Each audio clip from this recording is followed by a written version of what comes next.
பாகும் பருப்பும் இவை நான்கும் கலந்துனக்கு நான் தருவேன். கோலம் செய் துங்கக் கரிமுகத்து தூமணியே நீ எனக்கு சங்கத் தமிழ் மூன்றும் தா என்றார் ஔவை பிராட்டியார். எனக்கு பொன் வேண்டாம், பொருள் வேண்டாம், மற்றெதுவும் வேண்டாம், எனக்கு சங்கத் தமிழ் கொடு, அதை நான் வாயார பாட வேண்டும், அதுவும் உன் துதி பாட வேண்டும் என்று ஔவை பிராட்டியார் கேட்டார். விநாயகனே வல்வினையை வேறறுக்க வல்லோன், விநாயகனே வேட்கை தணிவிப்போன், காக்கும் கடவுள் கணேசனை நினை, கவலைகள் அகல அவன் அருள் துணை துணை, காக்கும் கடவுள் கணேசனை நினை. பட்டி தொட்டி எங்கும் ஒவ்வொரு வீட்டு கதவை தட்டியும் வெண்கல குரலோன் அற்புத பாடகர் சீர்காழி கோவிந்தராஜன் ஐயா அவர்கள் பிள்ளையார் துதியை போற்றாத நாளில்லை, பாடாத நாளில்லை. அதுவும் அன்னைக்கு பிள்ளையார் சதுர்த்தி அன்னைக்கு பார்த்தோம்னா ஒலிபெருக்கி வாயிலாக தமிழன் எங்கெல்லாம் இருக்கிறானோ அங்கெல்லாம் பிள்ளையார் துதி அவருடைய குரலில் ஒலிக்கும். பட்டுக்கோட்டை கல்யாண சுந்தரம் அவர் சாமி கும்பிட மாட்டார்னு நமக்கெல்லாம் தெரியும். ஆனால் சாமி கும்பிடாவிட்டாலும் அவர் ஒரு கொள்கையில் தெளிவாக இருந்தார். இந்த சமூகம் எப்படி இருக்கிறதோ, இந்த சமுதாயம் எப்படி இருக்கிறதோ, இந்த சமூகத்தை உணர்ந்து இந்த சமூகத்துக்கு ஏற்பவே வாழ வேண்டும். நான் மற்றும் பரன் மீது ஏறி நின்று இந்த உலகத்தை பார்க்கக்கூடாது. சமுதாயத்தில் ஒட்ட நின்று ஒழுக நின்று அதிலிருந்து தன்னுடைய கருத்துக்களை பதிவு செய்ய வேண்டும் என்று ஆசைப்பட்டவன் பட்டுக்கோட்டை கல்யாண சுந்தரம். அவர்கிட்ட விநாயக பெருமானை பற்றி நீங்கள் பாடுங்க அப்படின்னாங்க. அவர் தெளிவாக இருந்தார். விநாயகர் தானே பாடிடுவோம் அப்படின்ட்டு, ஆனை முகத்தோனே ஆதி முதலானவனே பானை வயிற்றோனே கணேசா, இந்த ஏழை முகம் பாருமையா, எங்களுக்கு கருணை தாருமையா. அட்ட புள்ளையாரு கோயிலுக்கு பொழுதுருக்க வந்திருக்கும் புள்ளையாரு இந்த புள்ளையாரு, அட புள்ளையாரு இந்த புள்ளையாரு, தனக்கு ஒரு துணை வேணும்னு தனிச்சிருக்கும் கடவுளிடம், எனக்கு ஒரு துணை வேணும்னு கேட்க வந்தாயோ, அட்ட ஏங்கி ஏங்கி எதையோ பார்க்க வந்தாயோ. அப்படி பிள்ளையாரை பற்றி மிகவும் ஜாலியாக, ஏன்னா பிள்ளையார் என்ன நினைச்சார்னா தன்னுடைய அம்மாவை போல தாயை போல தனக்கு மனைவி அமைய வேண்டும் என்று ஆசைப்பட்டார். அதனால தான் ஒவ்வொரு குளத்தங்கரையில் ஆற்றுக்கரையில் பிள்ளையார் அரசமரத்தடியில் உட்கார்ந்துருப்பார். எப்படா நம்ம அம்மா மாதிரி ஒரு பொண்ணு வருமா அப்படின்னு பார்க்குறதுக்காக. ஆனால் அதைத்தான் பட்டுக்கோட்டை கல்யாண சுந்தரம் சொன்னார். தனக்கு ஒரு துணை வேணும்னு அவர் உட்கார்ந்துருக்கிறார், அவர்கிட்ட போய் நம்ம துணை கேட்குறோம் ஐயா அப்படின்னு அவர் பாடினார். ஆனால் உலகத்திலேயே மாணவர்கள், குழந்தைகள், பெரியவர்கள், சின்னவர்கள், அடுத்து தாய்மார்கள் எல்லாரும் விரும்பி வணங்குகிற தெய்வம், ஒரு வழிபாட்டு கடவுள் யாருன்னா நமது பிள்ளையார் விநாயக பெருமான். வி நாயகன், உண்மையிலே அவர் வி நாயகன், விஐபி நாயகன். வி என்றால் சிறப்பு வாய்ந்த நல் தலைமை குணம் மிக்க நாயகன் தலைவன். ஒரு நாயக தலைமையாய் இருப்பவர் பிள்ளையார் விநாயகர். வினையை அகற்றுபவர் விநாயகர். அந்த உருவமே பார்த்தோம்னா குழந்தைகளுக்கு ஒரு ஜாலியாக இருக்கும். பையன்கிட்ட சொன்னேன், என் பாப்பாட்ட கேட்டேன், பிள்ளையார் சதுர்த்தி தெரியுமா அப்படின்னு. எனக்கு தெரியாது அப்படின்னுச்சு. ஓ, பிள்ளையாருடைய பர்த்டே சொல்கிறீங்களா? அப்போ உலகத்திலேயே தெய்வங்களுக்கு முதலில் தெய்வம் பர்த்டே கொண்டாடியது விநாயகருக்குத்தான், விநாயக பெருமானுக்கு தான் நம்ம பர்த்டே கொண்டாடுறோம். வேறு எந்த கடவுளுக்கும் பர்த்டே கொண்டாடுறது இல்லை. ஆனால் அப்பேற்பட்ட அந்த விநாயக பெருமான் பர்த்டே நம்ம வெள்ளைக்கார மாதிரி கேக்கு வெட்டி கொண்டாடுறது இல்லை. நம்ம அழகாக பூரண கொழுக்கட்டை செஞ்சு கொண்டாடுறோம். கொழுக்கட்டை வெறும் அரிசி மாவு. வெள்ளைக்காரன் ஒரு பேனை நம்ம பிள்ளையார் சதுர்த்தியில் கலந்துக்கிட்டான். வாட் இஸ் திஸ்னா? வெள்ளையாக நம்ம உருண்டையாக இருந்துச்சா எடுத்து பார்த்துட்டு இது ஒரு உணவு அப்படின்னாமா சாப்பிட்றான். எடுத்து கடித்தான். கடிச்சு விட்டு அவனுக்கு உள்ள சுவை தெரிஞ்சிச்சு. பருப்பும் தேனும் பாகும் உள்ளே இருந்துச்சு. அதை பார்த்துட்டு ஆச்சரியப்பட்டான். இதை வச்சு செஞ்சீங்களா இல்லை செஞ்சு வச்சிங்களா அப்படின்னு கேட்டான். அந்த அளவிற்கு எளிமையான ஒரு கடவுள். எதை கொடுத்தாலும் வாங்கிக்குவார். பொரி, அவல், இப்படி இலகுவான பொருள், விலை குறைவான பொருளை கூட அவர் ஏற்றுப்பார். அவருக்கு பெருசாக பூக்கள் எல்லாம் தேவையில்லை. எருக்கம்பூ, துளசிப்பூ, அருகம்புல் போதும். இந்த மாதிரியாக அவருடைய வாழ்க்கை எளிமையாக இருந்தது. எல்லாரையும் ஏற்றுக்கொள்ளுகிற பக்குவம் அந்த பிள்ளையார் பெருமான்கிட்ட இருந்துச்சு. அவருடைய உருவத்தை பார்த்தாலே ஒரு விசித்திரமாக இருக்கும். குழந்தைங்கள்லாம் ரொம்ப நம்ம கார்ட்டூன் பொம்மை மாதிரி விரும்பி ஏற்றுக்கொள்கிற அந்த உருவம் எல்லாருக்கும் பிடிச்ச ஒரு உருவம். ஆனால் அதற்குள், அந்த உருவத்துக்குள் மிகப்பெரிய உலக தத்துவம் அடங்கி இருக்கிறது. அந்த உருவம் 2 பக்கமும் பார்த்தோம்னா காதுகள் இருக்கும். அந்த காதுகள் 2 கேள்விக்குறி மாதிரி இருக்கும். கேள்வியின் நாயகனே அப்படின்னு கூட சொல்லலாம். ஏன்னா உலகத்தில் நாம் முதல்ல பார்ப்பதை விடவும் படிப்பதை விடவும் கேட்டு தெரிந்து கொள்ள வேண்டும். காதில் வாங்க வேண்டும் செய்திகளை. காதில் உன்னிப்பாக இந்த உலகத்தில் என்ன நடக்கிறது, என்ன சொல்லுகிறார்கள் என்பதை முதல்ல அப்சர்வேஷன் பண்ணணும். கேள்வி ஞானம்தான் மிகப்பெரியது. கேள்வி, அதுக்கு தான் ஞானம்னு சொன்னான். பார்த்தலை படிப்பதை அறிவுன்னு தான் சொன்னானே ஒழிய கேள்வியை ஞானம் என்று சொன்னார்கள். கர்ண பரம்பரை அப்படிமா. கர்ணன்னா மூத்தவன். நமது கருவிலே முதலில் உணர்வு பெறுகிற உறுப்பு காது. அதனால தான் மூத்தது, எல்லாத்துக்கும் முந்தியது காது.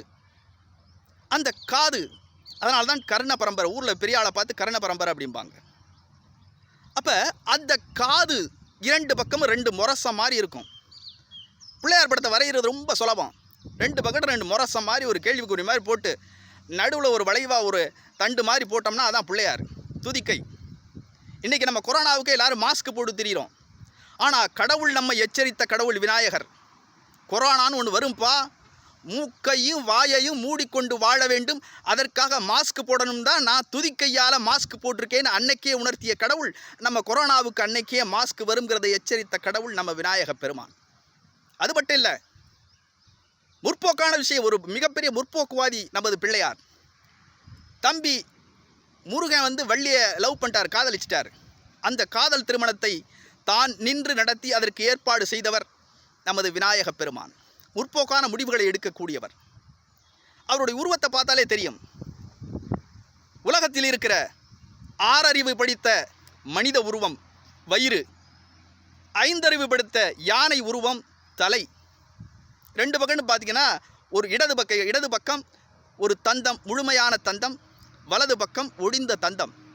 இதில் உள்ள தத்துவம் என்னன்னா, 2 பக்கமும் பெண்கள். அதாவது இடது பக்கம் இருக்கிற அந்த தந்தம் ஆணை குறிக்கும், ஆண்மகனை குறிக்கும். வலது பக்கம் இருக்கிற அந்த தந்தம் பெண்ணை குறிக்கும். அப்போ ஆணும் பெண்ணும் சமம்.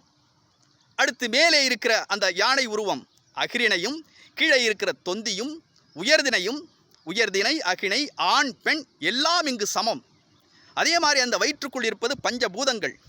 இந்த அகில உலகமே நிற்பன பரப்பன உயிர் வற்றன உயிர் வாழ்வன எல்லாத்துக்கும் அடைக்கலம் கொடுக்கிற ஒரு தெய்வம் விநாயகப் பெருமான். சுக்லாம் பிரதம் அப்படிம்போம், எல்லாம் வல்ல விநாயகனே அப்படின்னு அர்த்தம். அப்போ அப்பேற்பட்ட ஒரு கடவுள் விநாயகப் பெருமான். அதனால தான் எல்லாருக்குமே பிடித்த கடவுள் விநாயகப் பெருமான்.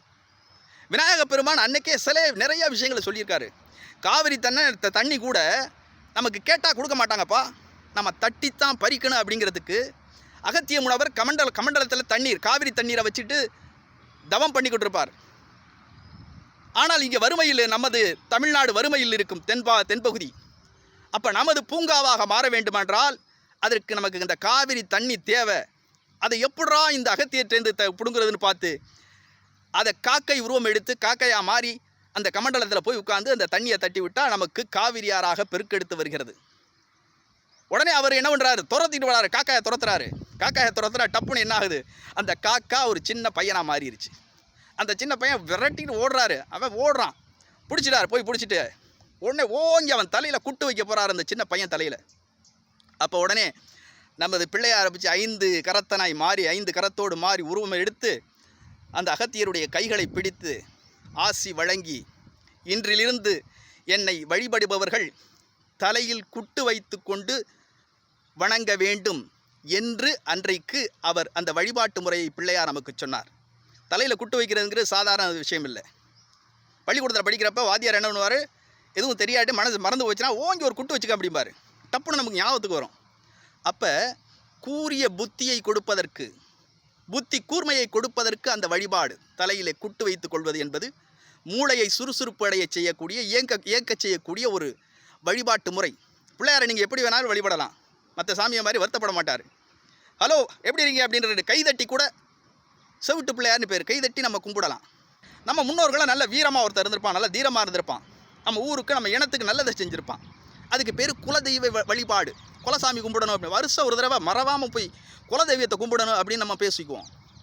அப்படி இந்த குலதெய்வத்தை கும்பிடுறது யாருன்னு கேட்டிங்கன்னா நம்ம சாம்பான், சடையன், சுடலை மாடன், ஐயனார், எல்லாத்துக்கும் மேலே நம்ம வேலு நாச்சியார் சிவகங்கை சீமையிலே உதித்த வெட்டுடை காளியம்மன். இவங்கெல்லாம் யாருன்னு கேட்டிங்கன்னா நம்ம குலதெய்வம், நம்ம குலத்திலேருந்து உருவானவர்கள். வெட்டுடை காளியம்மன்னா வேறு யாரும் இல்லை, வேலு நாச்சியாரை வெள்ளைக்காரன் துரத்திக்கிட்டு வரான். வேலு நாச்சியார் சுதந்திரத்துக்காக போராடின ஒரு வீர மங்கை தென்பாட்டி சீமையில். வெள்ளைக்காரன் துரத்திக்கிட்டே வரான். வந்த உடனே ஒரு சிறுமி ஆடு மேய்ச்சிக்கிட்டு இருக்கு. அந்த அம்மா பேர் காளியம்மா. ஆடு மேய்ச்சிருக்க சிறுமிகிட்ட கேட்குறான், இந்த அம்மா கிட்ட உடையாச்சா, வேலு நாச்சியார் உடையாச்சான்னு கேட்குறப்ப அந்த அம்மா அந்த பொண்ணு யோசிச்சுட்டு, ஆஹா நம்ம அக்காவை பிடிச்சி கொடுக்கக்கூடாதுன்ட்டு போன திசையை விட்டுட்டு இந்த திசை இங்கிட்டு ஓடிட்டாங்க அப்படின்னுச்சு. உடனே இவன் கண்டுபிடிச்சிட்டான், இந்த சிறுமி பொய் சொல்லுதுன்னு சொல்லிட்டு அந்த இடத்துலையே தலைவேறு முண்டம் வேறாக வெட்டி போட்டான் அந்த ஆடு மேய்க்கும் சிறுமியை. அந்த இடத்தில் உருவானது, அது பின்னாடி வேலு நாச்சியார் அதை கோயிலாக உருவெடுத்தார்.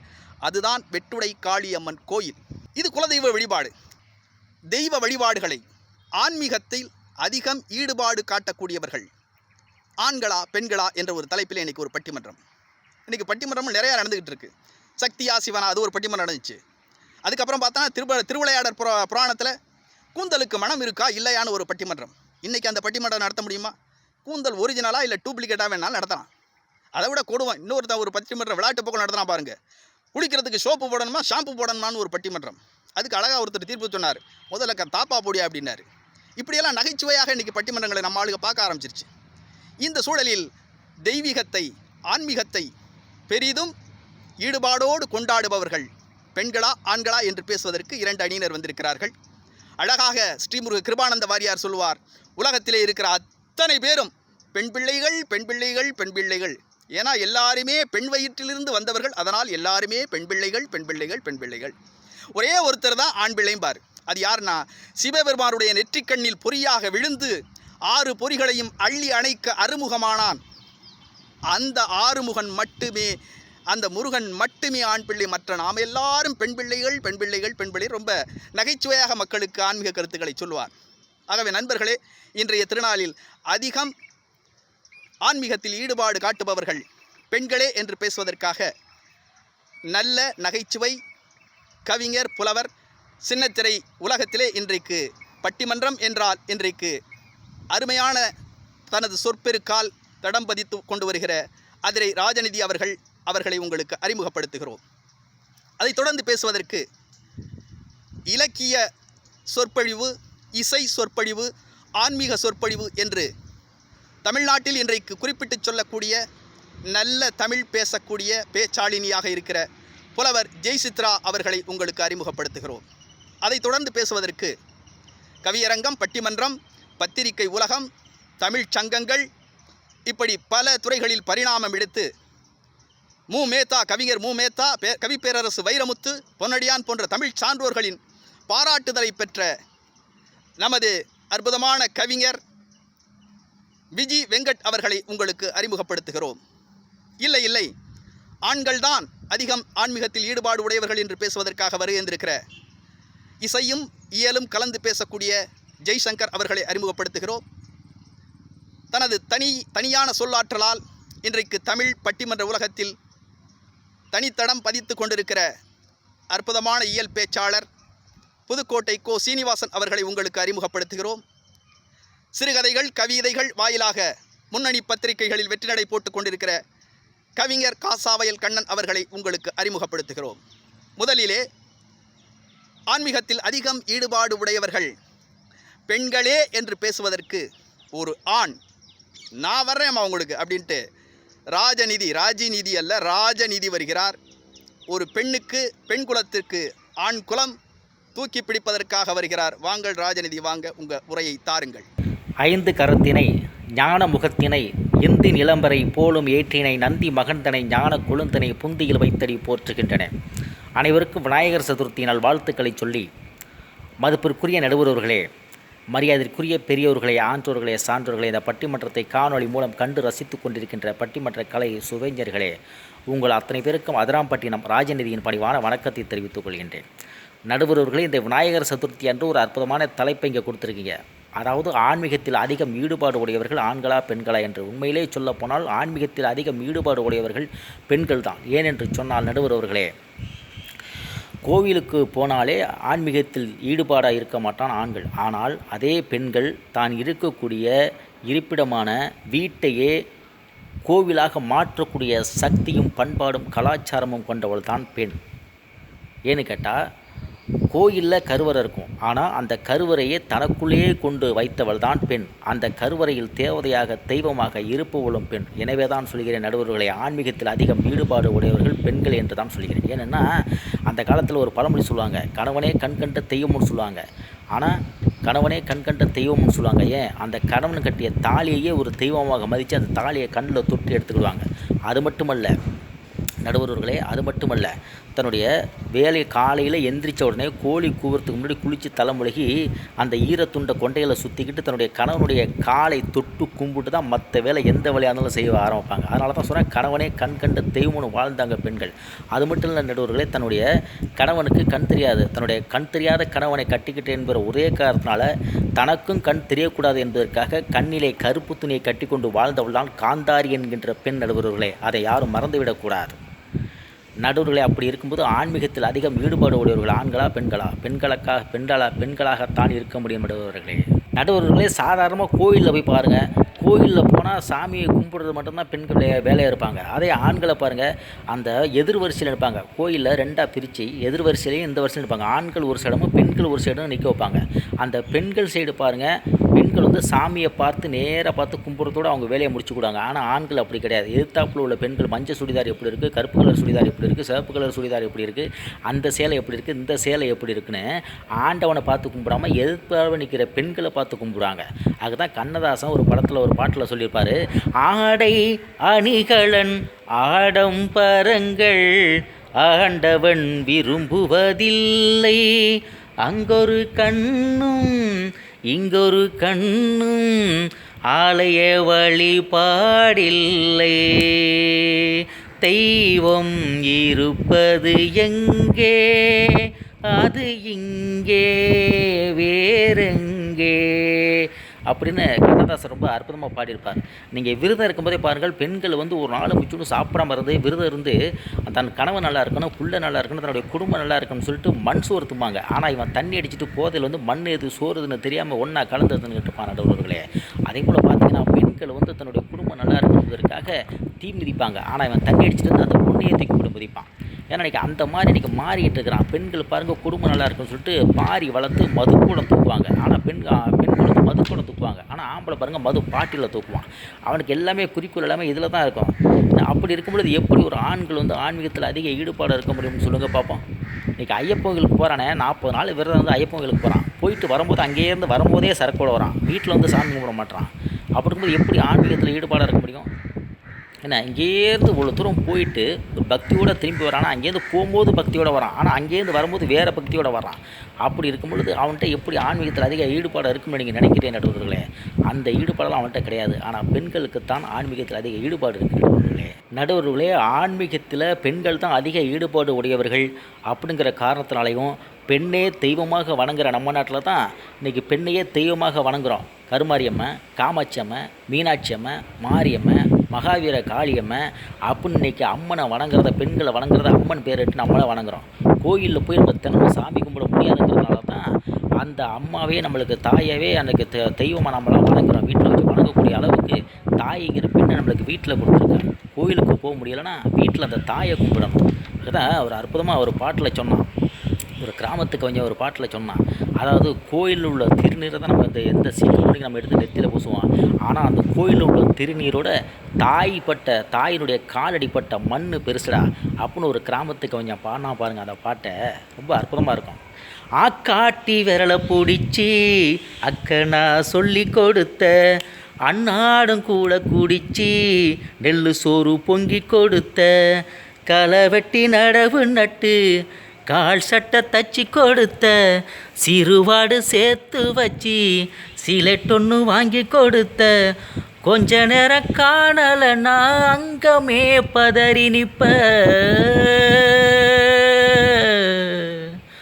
கொஞ்ச நேரம் காணலன்னா அங்கமே பதறி நிப்ப, காய்ச்ச வந்து நான் படுத்தா கசாயத்தை குடிக்க வைப்ப, ஏன் புள்ள கலெக்டருன்னு 8 ஊரு சொல்லி வைப்ப, தாலிய வித்து கூட தாயே என்ன படிக்க வைப்ப, உன்னை பாட வார்த்தை இல்லை, உன்னை பாட வார்த்தை இல்லை அம்மாவோ, காலடி மண்ணுக்கு முன்னால திருநீர் சும்மா, ஓ காலடி மண்ணுக்கு முன்னால கோவில் திருநீர் சும்மா அப்படின்னு தன்னுடைய அந்த அம்மனை வணங்கக்கூடிய அந்த மகாகா வீர காளியம்மனாக இருந்தாலும் சரி, மாரியம்மனாக இருந்தாலும் சரி, அந்த அம்மனுக்கு முன்னாடி தன்னுடைய தாயினுடைய காலடிப்பட்ட மண்ணு தாண்டா பெருசு, அந்த திருநீரை விட அந்த மண்ணு தாண்டா பெருசுன்னு சொல்லி பாடினா. அப்படின்னா என்ன அர்த்தம்? ஆன்மீகத்தில் எவ்வளோ ஈடுபாடாக இருக்கிறாங்க பாருங்கள்.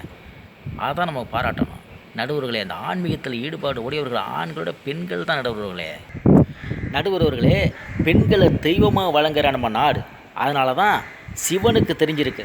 சிவனுக்கு பெண்களை தெய்வமாக வழங்குறது தெரிஞ்சு தான் சிவன் வந்து தன்னுடைய உடம்பில் ஒரு பாதியை பார்வதிக்கும் தன்னுடைய தலைக்கு மேலே கங்காதேவிக்கு இடம் கொடுத்து உட்கார வச்சிருக்கிறார். சிவனுக்கு தெரிஞ்ச விஷயங்கள், சிவனுக்கு தெரிஞ்ச அற்புதங்கள் இவனுக்கு தெரியலை. அதுதான் எனக்குள்ள மன வருத்தமே. இன்றைக்கி நம்ம நாட்டில் தான் கருமாரியம்மா காமாட்சி அம்மன் வணங்குறது நம்ம நாட்டில் தான். அதே பெண்ணை பாலியல் பலாத்காரம் பண்ணுறது நம்ம நாட்டில் தான். பெண்ணை தெய்வமாக வணங்குற நம்ம நாட்டில் தாங்க இவ்வளோ அநியாயம் அக்கிரமம் நடக்குது. ஆன்மீகத்தில் ஈடுபாடாக இருந்தால் 7 வயசு பெண்ணை பாலியல் பலாத்காரம் பண்ணுவானா? எங்கேயாச்சும் நடந்திருக்குதா? நம்ம நாட்டில் தானே அடிக்கடி நடக்குது. நம்ம தொலைக்காட்சியில் பார்க்குறோமே. இது எதிரணியில் பேசுகிறவங்களுக்கு தெரியலையா? நடுவர்களே, அது மட்டும் இல்லை, நம்மளுடைய முன்னோர்களுக்கு பெண்கள் தான் தெய்வம், பெண்கள் தான் ஆன்மீகத்தில் அதிக ஈடுபாடாக இருக்கிறதுனால தான் நீர்நிலைகளுக்கும் ஆறுகளுக்கும் கடல்களுக்கும் கங்கா தேவின்னு பேர் வச்சு வணங்கினான். தாயை போல் இந்த பூமி நம்ம எது செஞ்சாலும் பொறுத்துக்கிறதுனால தான் பூமா தேவின்னு பேர் வச்சான். நம்ம நாட்டுக்கு பாரத மாதான்னு பேர் வச்சான். ஏதாச்சும் ஒரு ஆம்பளை பேரை குப்பமுத்து காளிமுத்து அப்படின்னு ஏதாச்சும் பேர் வச்சானா? இல்லையே, பெண்கள் பேரை தானே வச்சான் முன்னோர்கள். அப்போ ஆன்மீகத்தில் அதிக ஈடுபாடு உடையவர்கள் பெண்களே என்கின்ற காரணத்தினால் நடுவர்களே, நீங்கள் அற்புதமான ஒரு தலைப்பு, ஆன்மீகத்தில் அதிகம் ஈடுபாடு உடையவர்கள் பெண்கள் என்ற ஒரு நல்ல தீர்ப்பை தாருங்கள் என்று கேட்டுக்கொண்டு வாய்ப்புக்கு நன்றி கூறி விடைபெறுகிறேன். நன்றி, வணக்கம். ஆன்மீகத்தில் அதிகம் ஈடுபாடு உடையவர்கள் ஆண்களே என்று பேசுவதற்கு ஜெய்சங்கர் அவர்களை அழைக்கிறோம். வாங்க ஜெய்சங்கர். உலகமெல்லாம் வாழ்கின்ற என் தாய் தமிழ் உறவுகளுக்கும் களம் யூடியூப் நேயர்களுக்கும் உடன் பயணிக்கின்ற சக பேச்சாளர்களுக்கும் வீட்டில் இருந்தும் கூட தேசத்தின் நன்மைக்காக ஏதேனும் செய்து கொண்டிருக்கின்ற நான் போற்றி வணங்குகின்ற நடுவர் பெருந்தகை அவர்களுக்கும் என்னுடைய விநாயகர் சதுர்த்தி தின நல்வாழ்த்துக்களை சொல்லி, இன்றைய காலகட்டத்தில் ஆன்மீகத்தில் அதிகம் ஈடுபாடு கொண்டவர்கள் ஆண்களா பெண்களா என்கின்ற ஒரு அற்புதமான தலைப்பையும் கொடுத்து உடனே ஒரு 5 நிமிஷம் நேரத்தையும் கொடுத்து பேச சொல்லியிருக்கிறீர்கள். நடுவர்களே, உலகத்தில் எத்தனையோ நாடுகள் இருந்தாலும் ஒட்டுமொத்த நாடும் இன்னைக்கு இந்தியாவை மட்டும் திரும்பி பார்ப்பதற்கு என்ன காரணம் என்று சொன்னால், உலகத்தில் குடும்பங்கள் வேறு கோயில்கள் வேறுவாக இருக்கின்ற காலகட்டத்தில் இந்தியாவில் மட்டும்தான் குடும்பங்களே கோயிலாக இருக்கின்றது. ஆகவேதான் ஒட்டுமொத்த உலகமும் இன்னைக்கு இந்தியாவை பார்த்து கொண்டிருக்கிறது. இந்த காலகட்டத்தில் ஆன்மீகத்தில் ஈடுபாடு கொண்டவர்கள் ஆண்களேன்னு சொல்ல முடியும். ஏன்னா இன்னைக்கு விநாயகர் சதுர்த்தி யார் கொண்டாட முடியும்னா ஆண்கள் தான் கொண்டாட முடியும். பெண்களோட ஈடுபாடு என்ன இருக்கும்? நம்ம ஏதாவது வாங்கிட்டு வந்து கொடுத்தோம்னா சுண்டக்கல் அவிப்பீங்க, கொழுக்கட்டை அவிப்பீங்க, ஏதாவது தேவையானது மட்டும் செய்வீங்க. இதுதான் உங்களுடைய செயல்பாடாக இருக்கும். ஆனால் அதே நீங்கள் செஞ்சு கொடுத்த எல்லாத்தையும் கொண்டாந்து வீதியில் வச்சு விநாயகருக்கு படைச்சி விநாயகரை எடுத்துக்கிட்டு வீதி வலம் போகிறப்போ பிள்ளையார்பட்டி ஹீரோ நீ தான்ப்பா, கணையசா கருணை வச்சா நானும் ஹீரோப்பா அப்படி ஆடி பாடி போனால் அதுதான் ஈடுபாடு. ஏன் தெரியுமா? ஆனால் பெண்கள் ஈடுபாடு காட்ட முடியாது. இப்போது வீதியில் பாய சந்தோஷமாக ஆடி பாடி மகிழ்ச்சியாக இருக்கான்னா அது மகிழ்ச்சி. ஆனால் ஒரு பொண்ணு அதே நேரத்தில் வீதியில் நின்று பிள்ளையாருக்கு முன்னாடி ஆடுனா அது நம் சமூகத்தின் நம் கலாச்சாரத்தின் வீழ்ச்சி. ஆகவே ஈடுபாடு என்பது ஆண்களுக்கு தான் அதிகம். நீங்கள் பிள்ளையாரை விடுங்க. ஆன்மீகத்தில் ஈடுபாடு எங்கே தெரியுமா? நீங்கள் 63 நாயன்மார்கள் எடுத்துக்கொள்ளுங்க. அதோடைய ஆண்களுடைய எண்ணிக்கை தான் அதிகமாக இருந்ததை தவிர பெண்களுடைய எண்ணிக்கை ரொம்ப கம்மியாக இருக்கும். அதே மாதிரி 18 சித்தர்கள், ஆண்களுடைய ஈடுபாடு தான் அதிகமாக இருக்கும். இன்றைக்கி ஆண்கள் தான் கடல் கடந்து கூட போய் ஒரு மகிழ்ச்சியாக நம்மளுடைய ஆன்மீகத்தை வளர்க்க முடியும்னா அதனுடைய ஆண்களை மட்டும்தானே முடியும். ஒன்று வேண்டாங்க, இன்றைக்கி ஒரு கோயில் திருவிழா, அதுக்காக ஏதாவது 4 சாமான் வாங்கினா பொம்பளையில் அழைச்சி போணுச்சுங்க, இவளுக்கு மேக்கப் வாங்குறதும் அது வாங்குறதும் இது வாங்குறதே நேரம் போயிடும். ஆம்பளை என்ன செய்வான், போனால் கோயிலுக்கு என்னப்பா வேணும் அதை வாங்கப்பா, ஜாலியாக கொண்டாடுங்கப்பா, சந்தோஷமாக இருங்கப்பா அப்படின்னு சொல்லிட்டு ஜாலியாக சந்தோஷமாக ஈடுபாடு செய்யக்கூடியது ஆம்பளை தாங்க. ஒன்று தெரிஞ்சுங்க, பட்டினத்தார் உலகத்தில் எவ்வளவோ இழந்தவர் பட்டினத்தார். உலகத்தின் மிகப்பெரிய கோடீஸ்வரர் பட்டினத்தாருங்க. பட்டினத்தார், விவேகானந்தர், அதே மாதிரி வள்ளலார், நம்முடைய சமகாலத்தில் வாழ்ந்த வள்ளலார். வள்ளலார் என்ன சொன்னார் தெரியுமா? நிறையா வாடிய பயிரை கண்ட போதெல்லாம் வாடினு சொல்ல வள்ளலார் வள்ளலாரை பற்றி நிறைய பேர் நிறைய புத்தகங்கள் எழுதியிருக்காங்க. ஆனால் நம்மளுடைய பெரியவர் பல நெடுமாறன் ஐயா தான் ஒரு அழகான புத்தகம் எழுதினார், வள்ளலார் மூட்டிய புரட்சிகள்னு சொல்லிட்டு. ஆன்மீகத்தில் கூட புரட்சியை யார் செய்ய முடியும்னா ஆண்களால் தான் செய்ய முடியும். ஏனென்றால் ஆண்களிடம் தான் ஈடுபாடு இருக்கும். வள்ளலார் சொன்னாருங்க, சாதி மத பேதங்களை களைய வேண்டும்னு சொன்னார். சாதியும் மதமும் சமயமும் பொய்யென்ன ஆதியில் உணர்த்திய அருப்பெண் சோதின்னு சொன்னார். விவேகானந்தர் வீட்டுக்குள்ளே இருந்தார். அவருடைய ஈடுபாடு தானாங்க இந்தியாவின் புகழை உலகறிய செய்தது.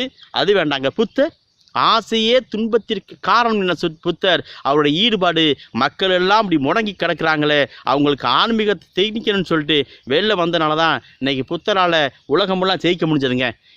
யார் கடவுளாக முடியுமா? யார் ஆன்மீகமாக தெரிய முடியுமா? யாரெல்லாம் தொண்டு செய்கிறார்களோ அவர்கள் தான் ஆன்மீகத்தில் ஈடுபாடு கொண்டு இருக்க முடியும். யாரெல்லாம் தொண்டு செய்கிறார்களோ, சமூக சேவை செய்கிறார்களோ அவர்கள் தான் கடவுளாக முடியும். கண்ணதாசன் அழகாக சொல்லுவார், மனிதன் என்பவன் தெய்வமாகலாம், வாரி வாரி வணங்கும் போது வள்ளலாகலாம்.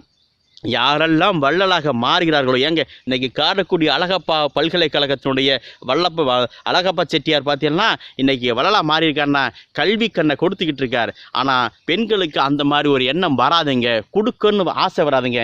பெண்களுக்கு ஆன்மீகத்தில் ஏமாற்றம் இருக்கு. ஏன் தெரியுமா? பெண்களுக்கு பேராசை இருக்கும், ஆண்களுக்கு ஆசை இருக்கும். ஆசைன்னா ஒரு மனுஷன் வாழணும் மட்டும் ஆசைப்படுவான். ஆனால் பேராசை என்பது பெண்களை அழிச்சிருங்க. அதனால தாங்க இன்னைக்கு பெண்களால் ஒன்றுமே செய்ய முடியல. திருவள்ளுவர் எவ்வளவுங்க உலகத்தின் பொதுமறையை கொடுத்த திருவள்ளுவர் கூட ஒரு சமூகத்தின் மீது ஆன்மீகத்தின் மீது ஈடுபாடு கொண்டால்தான் ஆரம்பிக்கிறப்பே முதலுக்குள்ளே சொன்னார், அகர முதல் எழுத்தெல்லாம் ஆதி பகவன் முதற்றே உலகுன்னு சொல்லி இந்த உலகத்துக்கெல்லாம் பொதுமுறையை கொடுத்த திருவள்ளுவரோட அவருடைய ஈடுபாடு அதனால தான் செய்ய முடிஞ்ச தவிர பெண்களுக்கு அந்த மாதிரி ஒன்றும் பெருசாக இருக்காதுங்க. பெண்களுடைய ஈடுபாடெல்லாம் என்ன தெரியுமா? வீட்டை விட்டு கோயிலுக்கு போகிறோம், கோயிலுக்கு கிளம்பி போகிறதுலையே ஆண்களுக்கு தாங்க ஈடுபாடு இருக்கும். ஆம்பளை கிளம்பி போவோம். ஏன் தெரியுமா? கோயிலுக்கு போனால் அம்பாளையும் பார்க்கலாம், சேர்த்து நம்பாளையும் பார்க்கலான்னு சொல்லிட்டு சந்தோஷமாக போகிறவன் ஆம்பளை. ஆனால் பொம்பளைங்க பாருங்களேன், அந்த மேக்கப் சாமான் போடுறது, அதை பண்ணி இதை பண்ணி ட்ரெஸ் மேட்சாக ட்ரெஸ் போடணும், மேட்சாக சேலை கட்டணும், மேட்சாக செருப்பு போடணும், மேட்சாக பூ வைக்கணும், மேட்சாக கிளிப்பு வைக்கணும், இதெல்லாம் வச்சுக்கிட்டு போயிட்டு அம்பாளை சாமி கும்பிடுவோன்னா சாமி கும்பிடுதுங்களா? நேற்று பார்த்தீங்கன்னாங்க வீட்டில் என் பிறகு போன அடிங்க ஒரு சண்டையாக இருந்துச்சு. சரி கோயில் போகலான்னு சொல்லிட்டு கோயில் போனாங்க. கோயிலில் போய் சாமி கும்பிட்டு வெளில வந்தால் மகிழ்ச்சியாக வரணுமா இல்லை? நிம்மதியை தேட தானே கோயிலுக்கு போகிறோம். கோயிலில் போய் சாமியை கும்பிட்டு வெளில வந்தால் வீட்டில் என் பொண்டாட்டிக்கு எனக்கு சண்டை. என்னடி நீ கேட்குறேன்? அம்பாள் போட்டிருக்க மாதிரி எனக்கு ஒரு மூக்குத்தி வாங்கி கொடுங்க, அம்பாள் கட்டியிருக்க மாதிரி எனக்கு ஒரு சேலை வாங்கி கொடுங்க, அம்பாள் போட்டிருக்க மாதிரி எனக்கு ஒரு ஒட்டியான வாங்கி கொடுன்னு சொல்கிறாங்க. என் பொண்டாட்டி பெரிய குட்டியான மாதிரி இருப்பாங்க, அவளுக்கெல்லாம் ஒட்டியான வாங்கி கொடுக்க முடியுமா? இது ஆன்மீகம் வர முடியுமா? ஒன்று தெரிஞ்சுக்கங்க, ஆன்மீகத்தில்ங்க ஆண்களோட ஈடுபாடு எப்படி தெரியுமா? ஒரு கோயிலுக்கு காப்பு கட்டுறது ஆம்பளை தான் காப்பு கட்டுவான், கிடா வெட்டுறது ஆம்பளை தான் கிடா வெட்டுவான், சாமி ஆடுறது ஆம்பளாம் சாமி ஆடுவான், அதேமாதிரி தேர் இழுக்கிறது ஆம்பளாம் இழுப்பான். இதெல்லாம் ஆம்பளை செய்வான். ஆனால் ஒய்யாரமாக சேலையை கட்டிட்டு ஆய் அங்கே பாரு என் புருஷன் சாமி ஆடுறான், அங்கே பாரு என் புருஷன் பறவை காலில் மேலே பார்க்கலாம், அங்கே பாரு போனான், இப்படி சொல்கிறதான் பெண்களை தவிர ஆண்களை செய்ய முடியாதுங்க. ஒன்று வேண்டாங்க, நீங்கள் நம்ம கலாச்சாரம் அப்படிங்க. இப்போ பெண்கள் பறவை கால் எடுக்க முடியுமா? பெண்கள் வீதியில் ஆட முடியுமா? அதிலே பாருங்க, சாமி ஆடுறதுலேயே ஆம்பளை ஆடுறதுக்கும் பொம்பளை ஆடுறதுக்கும் வித்தியாசம் வச்சுருப்பான். ஆம்பளை கை காலை விரித்து பறந்த வெளியில் ஆடுவான். ஆனால் பெண்கள் ஆடுற சாமி பார்த்தீங்கன்னா ஒரு வட்டம் போட்டு அந்த வட்டத்துக்குள்ளே தான் ஆடுவாங்க. ஏனென்றால் இன்றைக்கும் பெண்களுக்கு கட்டுப்பாடு இருக்குங்க. பெண்களால் ஈடுபாடு கொண்டு வர முடியாது. ஏன் தெரியுமா? இப்போ ஒரு காப்பு கட்டுறோம், 48 நாள் நம்ம மண்டல பூசைன்னு சொல்கிறோம். 48 நாள் பெண்களை இருக்க முடியாது. ஏன்னா இயற்கையாக அவர்கள் 2 நாள் 3 நாள் ஒதுங்க வேண்டிய காலகட்டம் வரும். அதே மாதிரி அவங்க விரதம் இருக்க முடியாது. ஏன் தெரியுமா? பிள்ளைக்கு பால் கொடுக்கணும், கர்ப்பிணி பெண்ணாக இருப்பாங்க, வயசானவங்களாக இருப்பாங்க. இதனால் அவங்களால செய்ய முடியாது. ஆகவே எந்த வகையில் பார்த்தாலும் ஆன்மீகத்தில் அதிக ஈடுபாடு யாருக்கிட்ட இருக்கும்னா அது ஆண்கள்கிட்ட தான் இருக்குது. பெண்களால் அந்த மாதிரி ஈடுபாடு செய்ய முடியாது. அதுக்கு அவர்கள் காரணம் அல்ல, அவர்கள் சார்ந்திருக்கின்ற சூழ்நிலைகள் காரணம். ஆகவே இன்றைய காலகட்டத்தில் ஆன்மீகத்தில் அதிக ஈடுபாடு கொண்டவர்கள் ஆண்களே ஆண்களே என்ற நல்ல தீர்ப்பைத்தான் நீங்கள் தர வேண்டும் என்று சொல்லி மீண்டும் ஒரு முறை அனைத்து நேயர்களுக்கும் விநாயகர் சதுர்த்தி தின நல்வாழ்த்துக்களை சொல்லி நிறைவு செய்கிறேன். நன்றி, வணக்கம். ஆன்மீகத்தில் அதிக ஈடுபாடு உடையவர்கள் பெண்களே என்று பேசுவதற்கு புலவர் ஜெயசித்ரா அவர்களை அழைக்கிறோம். வாங்கம்மா, வாங்க. நெருக்கடிகள் வந்தாலும் செருக்கோடு நடைபோட்டு அடைத்து வைக்க நினைத்தாலும் சிறகு விரித்து பறக்கும் தமிழ்த்தாயை வணங்கி ஆண்டுதோறும் ஆவணி மாதம் சதுர்த்தி தினமன்று கொண்டாடப்படும் இந்த விநாயகர் சதுர்த்தி நல்ல நாளில் கலாம் யூடியூப் சேனல் வழியாக இந்த பட்டிமன்ற நிகழ்ச்சியை கண்டு ரசித்து கொண்டிருக்கின்ற உலக தமிழ் நெஞ்சங்கள் அனைவருக்கும் மனமார்ந்த வணக்கங்களையும் வாழ்த்துக்களையும் தெரிவித்துக் கொள்கிறேன்.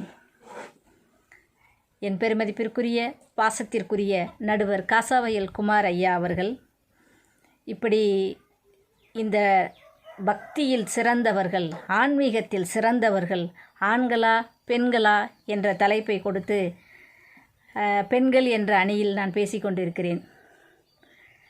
சாதாரணமாக வீடு அப்படின்னு சொன்னாலே அது பெண்கள் இல்லாமல் இல்லை.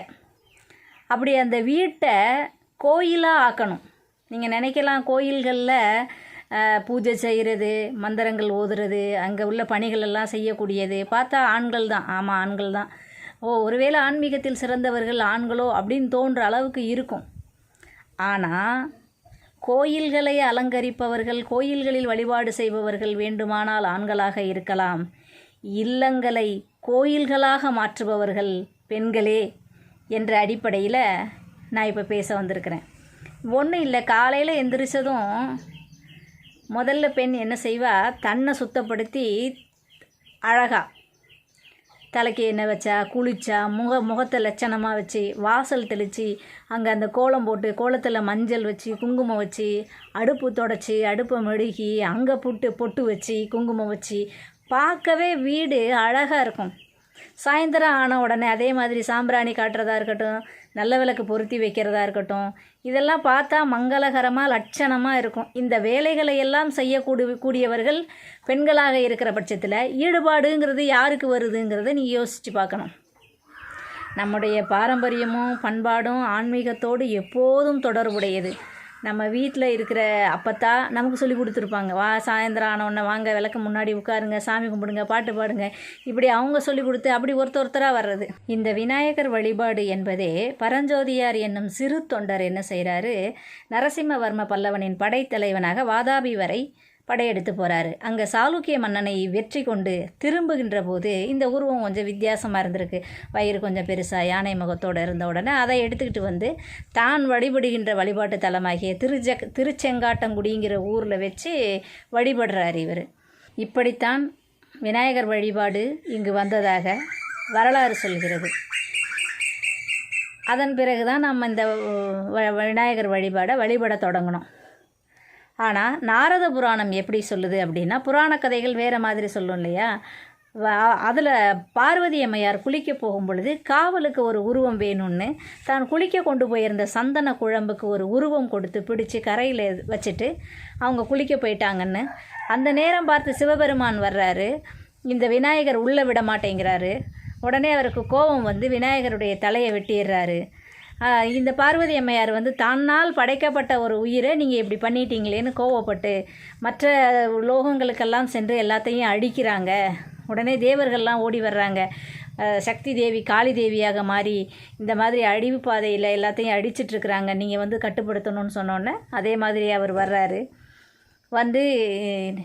இந்த தலையில்லாத இந்த உருவத்திற்கு ஏதாவது உருவம் கொண்டுட்டு வாங்க அப்படின்னு சொல்லி படைகள் அனுப்பிச்சி விட்டோன்னே, உங்கள் கண்ணில் படுற முதல் உருவம் எதுவோ அதோட தலையை கொண்டு வாங்கன்னொன்னே யானையோடைய தலையை கொண்டு வந்து கொடுக்குறாங்க. அந்த உருவத்தில் பொறுத்துனா அப்படி பார்வதி தேவியால் படைக்கப்பட்டு சிவபெருமானால் மாற்று உருவம் கொடுக்கப்பட்டு அந்த நாள் தான் இந்த ஆவணி மாதத்தில் வருகின்ற இந்த சதுர்த்தி நாள். அந்த நாளை தான் நாம் புராணத்தில் இருந்து சொல்லப்பட்ட அந்த நாளை விநாயகர் சதுர்த்தியாக கொண்டாடிக்கிட்டு இருக்கிறோம். சரி, இப்படி விழாக்கள்லாம் கொண்டாடுறோம். எப்படி இந்த விழா விநாயகர் சதுர்த்தி தான்னு இல்லை, மாதம் வாரம் ஆடி வெள்ளி, எல்லா வெள்ளி, கடைசி வெள்ளி, முதல் வெள்ளி, ஆடி வெள்ளி, அதே ஆவணி ஞாயிற்றுக்கிழமை, ஆவணி மாதம் வருகின்ற இந்த விநாயகர் சதுர்த்தியாக இருக்கட்டும், சரஸ்வதி பூஜை, ஆயுத பூஜை, தீபாவளி, பொங்கல், மாதத்தில் வர்ற அமாவாசை, கார்த்திகை, பிரதோஷம், சனிக்கிழமை விரதம், வியாழக்கிழமை விரதம், வெள்ளிக்கிழமை விரதம், செவ்வாய்க்கிழமை விரதம், எல்லா விரதங்களையும் எடுத்து கொண்டாடுறவங்க, கட்டுப்பாடோடு செய்கிறவங்க பெண்கள். மாலை போடுவாங்க, ஆண்கள் மாலை போடுவாங்க, மாலை போட்டு கோயிலுக்கு போகிறேன்பாங்க, விரதம் இருக்கிறேன்பாங்க, மாலையை கழுத்தில் போட்டுக்கிறதோடு முடிஞ்சிருச்சு அவங்க வேலை.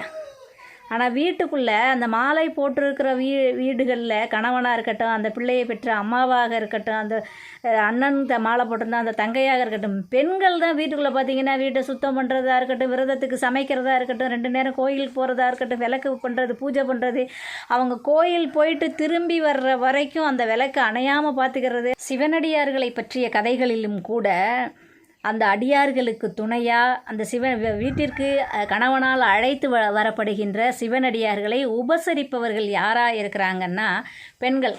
அழைச்சிட்டு வந்துட்டாங்கன்னா போதுமா, அவங்களுக்கு தேவையான சாப்பாடு செய்கிறது, பணிவிடைகள் செய்கிறது, இதெல்லாம் வீட்டில் இருக்கக்கூடிய பெண்ணை நம்பி தான் அவங்க வீட்டுக்கு அழைச்சிட்டு வந்தாங்க. அப்படி சிவபக்தர்களாக இருந்த அத்தனை பேருக்கும் துணையாக இருந்தது அவங்களுடைய துணைவியார் தான்.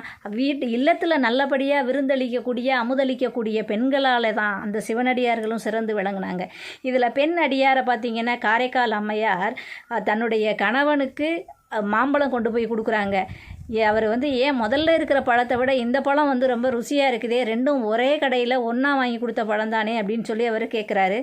இல்லை, இது ஒரு சிவனடியாருக்கு நான் அந்த பழத்தை சாப்பாட்டுக்கு கொடுத்துட்டேன், அதனால் இந்த பழம் நான் இறைவன்கிட்ட வேண்டி பெற்றது நீங்கள் கேட்டதுக்காக அப்படின்னு உடனே ஆச்சரியப்படுறாரு. எங்கே இன்னொன்று வாங்கிட்டு வா அப்படி சோதிக்கிறார். இந்த பெண்களுக்கு வரக்கூடிய சோதனை காலங்காலமாக உண்டு இல்லையா, அதே மாதிரி அவங்க போய் இன்னொன்று வாங்கிட்டு வந்து கையில் மாம்பழத்தை பார்த்த உடனே அவர் பயந்துடுறாரு. சாதாரண பெண் அல்ல அப்படிங்கிற மாதிரி. இந்த மன உறுதி இருக்குது இல்லைங்களா, அது ஆண்களை விட பெண்களுக்கு கொஞ்சம் அதிகமாக இருக்கிறதுனால.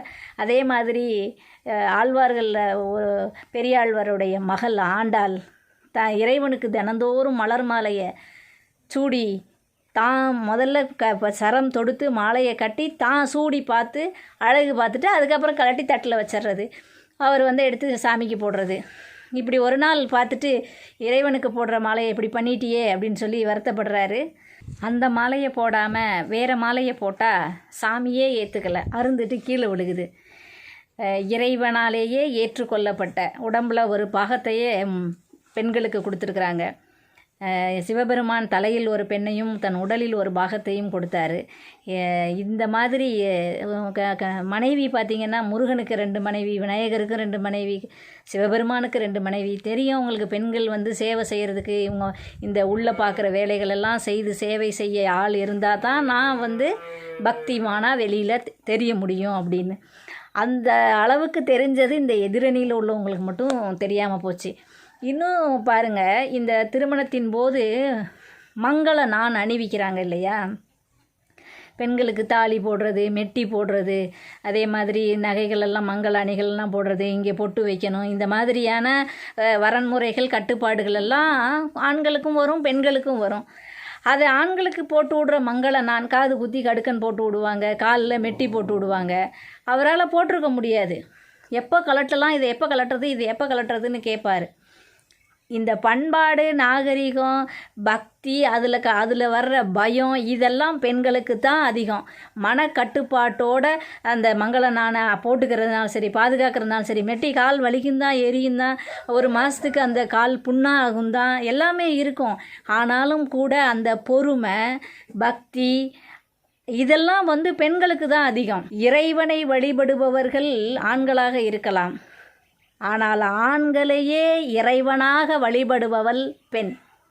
இதை ஒரு காரணத்துக்காகவாவது நீங்கள் பக்தியில் ஈடுபாடு, பக்தியில் சிறந்தவர்கள் பெண்களே என்று தீர்ப்பு வழங்குமாறு உங்களை அன்போடு கேட்டுக்கொண்டு, கலாம் யூடியூப் சேனல் வழியாக இந்த நிகழ்ச்சியை கண்டு ரசித்து கொண்டிருக்கக்கூடிய தமிழ் நெஞ்சங்கள் அனைவருக்கும் மனமார்ந்த நன்றியையும் வணக்கத்தையும் கூறி விடைபெறுகிறேன்.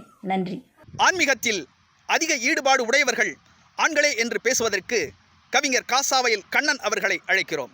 கலாம் களம் யூடியூப் சேனல் வழியாக காசாவயல் குமார் கலக்கல் பட்டிமன்றத்தை கண்டு ரசித்து கொண்டிருக்கிற அன்பர்களுக்கு விநாயகர் சதுர்த்தி வாழ்த்துக்களை தெரிவித்துக் கொள்கிறேன். முந்தி முந்தி விநாயகரே 33 தேவர்களே வந்து வந்தெம்மை காணுமையா வந்தனன் தந்தோமையா. முந்தி முந்தி விநாயகரே 33 தேவர்களே. நடுவர் அவர்களே, மிகவும் எளிமையான கடவுள் உலகத்திலே யாருன்னு கேட்டால் பிள்ளையாரத்தான் சொல்லணும். நீங்கள் அரச மரத்தடியில் கொண்டு போய் வச்சாலும் சரி, குளத்துக்கரையில் வச்சாலும் சரி, உங்கள் தெருவுக்குள்ளே வச்சாலும் சரி, வச்ச இடத்துல அமைதியாக இருந்து அருள் வழங்குகிற தெய்வமாக இன்றைக்கி பிள்ளையாரை நம்ம பார்க்க வேண்டியிருக்கு. நடுவர் அவர்களே, அருமையான ஒரு நிகழ்ச்சி ஏற்பாடு செய்து எனக்கு பேச வாய்ப்பளித்த கலக்கல் பட்டிமன்ற நடுவர் காசாவயல் குமார் அவர்களுக்கும் என்னோடும் எதிரணியிலும் பேசுகிற நண்பர்களுக்கும் வாழ்த்துக்களை சொல்லி தொடங்குகிறேன். நடுவர் அவர்களே, அருமையான ஒரு தலைப்பு. ஆன்மீகத்தில் அதிகம் ஈடுபாடு செய்பவர்கள் ஆண்களா பெண்களா? நடுவர் அவர்களே, ஆன்மீகம் அப்படின்னா என்னன்னு ராமானுஜர்கிட்ட போய் கேட்டாங்க. அவர் சொல்றாரு, சக மனிதர்களை நேசிப்பது தான் ஆன்மீகம் அப்படின்னு சொல்றாரு. நடுவர் அவர்களே, ஒரு 40 ஆண்களை ஒரு அறையில் நீங்கள் இருக்க வச்சிங்கன்னா, தங்க வச்சிங்கன்னா 10 வருஷத்துக்கு அவங்க எந்த பிரச்சனையும் இல்லாமல் சந்தோஷமாக ஜாலியாக வாழ்ந்துருவாங்க.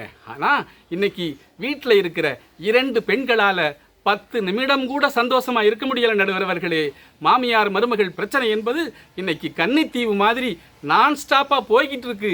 இங்கே எங்கே அன்பை செலுத்துறது? வேணா அம்பை செலுத்துகிற, ஒருவர் மீது ஒருவர் அம்பை செலுத்துகிற, வம்பு செய்கிற ஆட்களாக இன்னைக்கு பெண்கள் இருக்கிறாங்க. அங்கே ஆன்மீகத்துக்கு இடமே இல்லை. நடுவர் அவர்களே, இப்போ ஆன்மீகத்தில் பார்த்தீங்கன்னா ஒரு புது ட்ரெண்டை உண்டாக்கியிருக்காங்க. 108 விளக்கு பூஜையாம். பார்த்தீங்கன்னா இன்றைக்கி நம்ம குடும்ப பெண்கள் எல்லாரும் அப்படியே நகை மாட்டும் ஸ்டாண்டுகளாக மாறி உடம்பு பூரா நகையை போட்டுக்கிட்டு பலன்னு பட்டுச்சேலைகளை கட்டிக்கிட்டு குத்து விளக்கு பூஜைக்கு கூட்டமாக பெண்கள் போகிறாங்க. 108 பூஜை, 108 விளக்கு அருமையாக அப்படியே ஜெகஜோதியாக எரிஞ்சுக்கிட்டு இருக்கு. நடுவர் அவர்களே, பார்க்குறதுக்கு சந்தோஷமாக இருக்குது. ஆனால் கொஞ்சம் நேரம் ஆக ஆக ஒவ்வொரு விளக்காக அணைய ஆரம்பிக்குது. நம்ம குடும்ப குத்து விளக்குகளுக்கு அதை பார்க்குறதுக்கு நேரம் இல்லை. நடுவர் அவர்களே, அங்கே அரட்டை கச்சேரி ஆரம்பிச்சிடுறாங்க. ஏண்டி சுமதி, இந்த வருஷம் விளக்கு பூஜைக்கு நம்ம கோயிலில் என்ன தர்றாங்களா அப்படின்னு கேட்குறா ஒருத்தி. அதுக்கு அவ சொல்கிறா, அடி போங்கக்கா, நீங்கள் வேற வழக்கம் போல தான் ஒரு சில்வர் தட்டு ஒரு லட்டு இப்படின்னு முடிக்கிறா. அதை கேட்ட அந்த பொம்பளை சொல்கிறா, அட போப்பா, அடுத்த தெருவில் உள்ள கோயிலில் 300 ரூபா காசுக்கு எவர் சில்வர் குடமே தர்றாங்களாமேன்னு சொல்கிறா. அப்போ நம்ம அடுத்த தடவை அந்த கோயிலுக்கு போயிடலாமேன்னு சொல்கிறாங்க.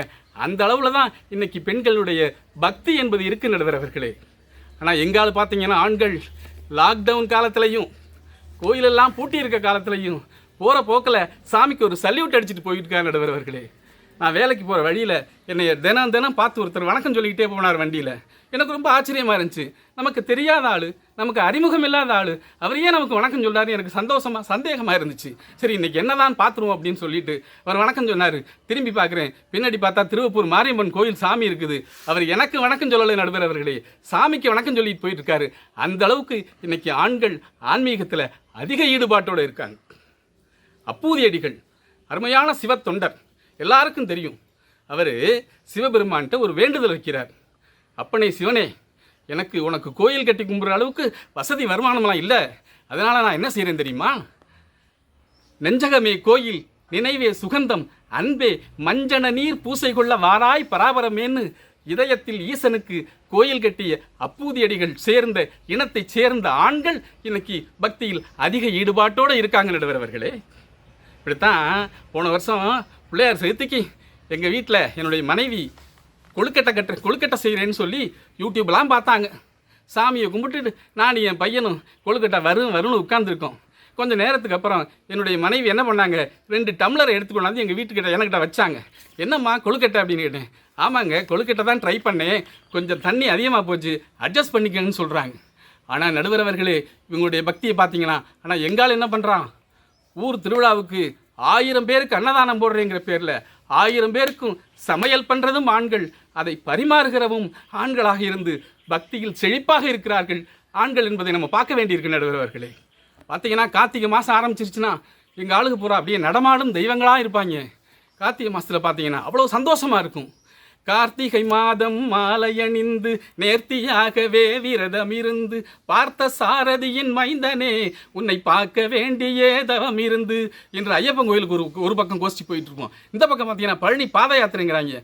புதுக்கோட்டையில் மலை போட்டு தன்னானே நானே நாங்கள் பழனி மலை வாரோம் உங்க தில்லாலே லேலோ தன்னானே நானே பொடு தில்லாலே லேலோ தன்னானே நானே பொழு தில்லாலே லேலோ என்று பக்தி மார்க்கத்தில் இன்றைக்கு ஆண்கள் இருக்காங்க. ஆனால் நடுவர் அவர்களே, நீங்கள் கூட கொரோனா காலத்தில் நீங்கள் பார்த்தீங்கன்னா டாஸ்மார்க் கடைகளை திறந்து வச்சு கல்லா கட்டுறாங்க. ஆனால் 40 நாள் விரதத்திலும் எங்கள் ஆண்கள் அந்த டாஸ்மார்க் பக்கமே தலை வச்சு படுக்காமல் அழகாக அன்பாக அமைதியாக பக்தி மார்க்கத்தில் செல்லக்கூடிய ஆட்களாக இன்றைக்கி இளைஞர்கள் இருக்காங்க, ஆண்கள் இருக்காங்க நடுவர் அவர்களே. அப்புறம் பார்த்தீங்கன்னா சம்பாதிக்கிறதுக்காக சிங்கப்பூர் மலேசியாவில் போயிருக்கிற ஆண்கள் இளைஞர்கள் என்ன பண்ணுறாங்க தெரியுமா? தங்களுடைய ஊர்கள் கோயிலில் திருவிழா அப்படின்னு கேள்விப்பட்ட உடனே அங்கேருந்து மாப்பிள்ளை எங்களுக்கு ஒரு மண்டபப்படியை ஒதுக்குங்கப்பா அப்படின்னு ஃபோன் அடிக்கிறாங்க. ஒரு மண்டபப்படி ஒரு நிகழ்ச்சிக்கான அவ்வளவு செலவையும் அந்த சிங்கப்பூர் வாழ் இளைஞர்கள் ஏற்றுக்கிறாங்க.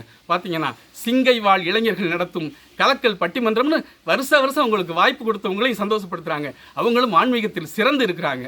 இப்படி எந்த வகையில் பார்த்தாலும் ஆண்களே ஆன்மீகத்தில் அதிக ஈடுபாடோடு இருக்கிறார்கள் என்று சொல்லி நல்ல வாய்ப்புக்கு நன்றி கூறி விடைபெறுகிறேன். நன்றி, வணக்கம். ஆன்மீகத்தில் அதிகம் ஆர்வம் உடையவர்கள் பெண்களே என்று பேசுவதற்கு கவிஞர் விஜி வெங்கட் அவர்களை அழைக்கிறோம். பக்தியிலே சிறந்து உயர தமிழ் மொழியை பற்றி நின்றோம்.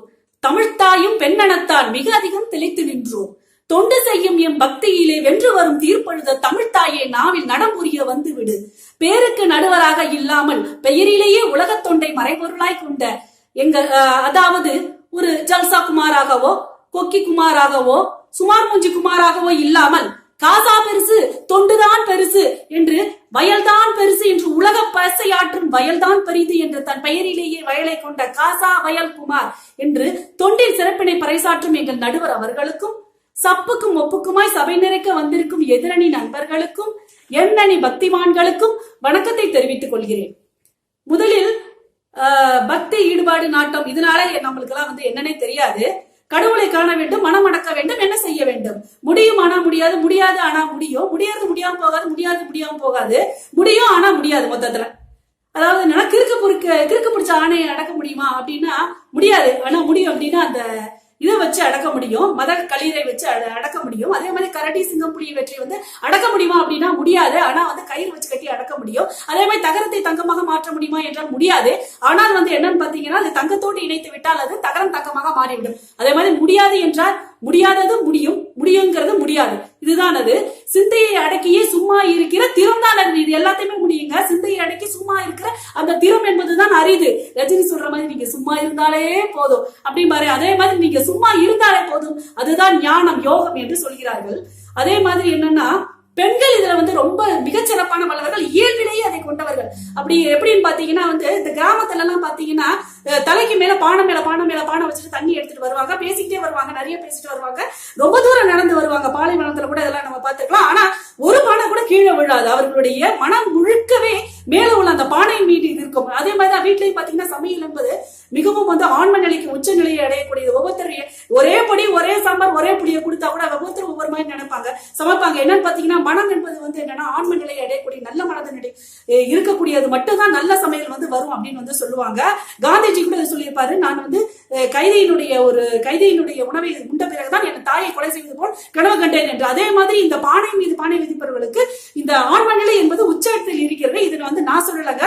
எத்தொழில் செய்தாலும் ஏதவத்தை பட்டாலும் முத்தர்மணம் ஊனத்தை இருகை வீசி கதி விளையாடி வந்தாலும் நதிமணம் நீர்கூடத்தே அப்படின்னு சொல்லிட்டு பட்டினத்தார் சொல்றாரு. அவங்களே எங்க அதாவது என்ன சில பேர் சொல்லுவாங்க தான் தான் குண்டலினி எழுப்புறேன் அப்படின்னு சொல்லிட்டு சில ஆண்கள் சொல்றாங்க. அவங்களே இப்ப எங்க இருக்காங்க அப்படின்னு சொல்லிட்டு தெரியல. நீங்க இறைவன் என்பது ஒருவர் தாங்க. இறைவனை படிந்து பாடியவர்கள் அத்தனை பேருமே பெண்கள் தான். இதை சொன்னா நம்புவீங்களா? நம்ம உலகத்துல இருக்கிற அத்தனை பேருமே பெண்கள் தான். இறைவன் ஒருவன் தான் நான்.